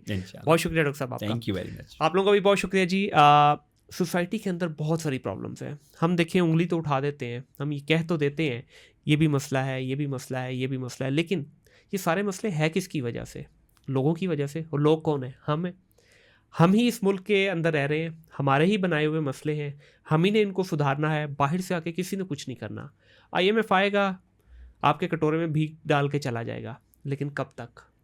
ये भीख मांग मांग के हम आज इस जगह पे पहुंच चुके हैं कि हमें पता ही नहीं कि हमें कौम भी है या नहीं है। ये छोटे छोटे मसले हैं, छोटे छोटे मसाइल हैं हमारे। अगर हम आज चाहें तो इनको सुधार सकते हैं, और वो दिन दूर नहीं इंशाल्लाह जब ये 65% जो यूथ है, जिसके लिए मैं हमेशा बात करता हूँ, ये दुनिया के साथ एक सफ़ में खड़ी होगी। आज तो हमें सबसे निकाल दिया ना, आज तो मैं कह दिया आपकी मस्जिद ही हो रही, निकलो बाहर, लेकिन इंशाल्लाह वो दिन दूर नहीं। अपना ख्याल रखिएगा, अपने इर्द गिर्द के माहौल को साफ रखिएगा। टिल देन, अल्लाह हाफिज़।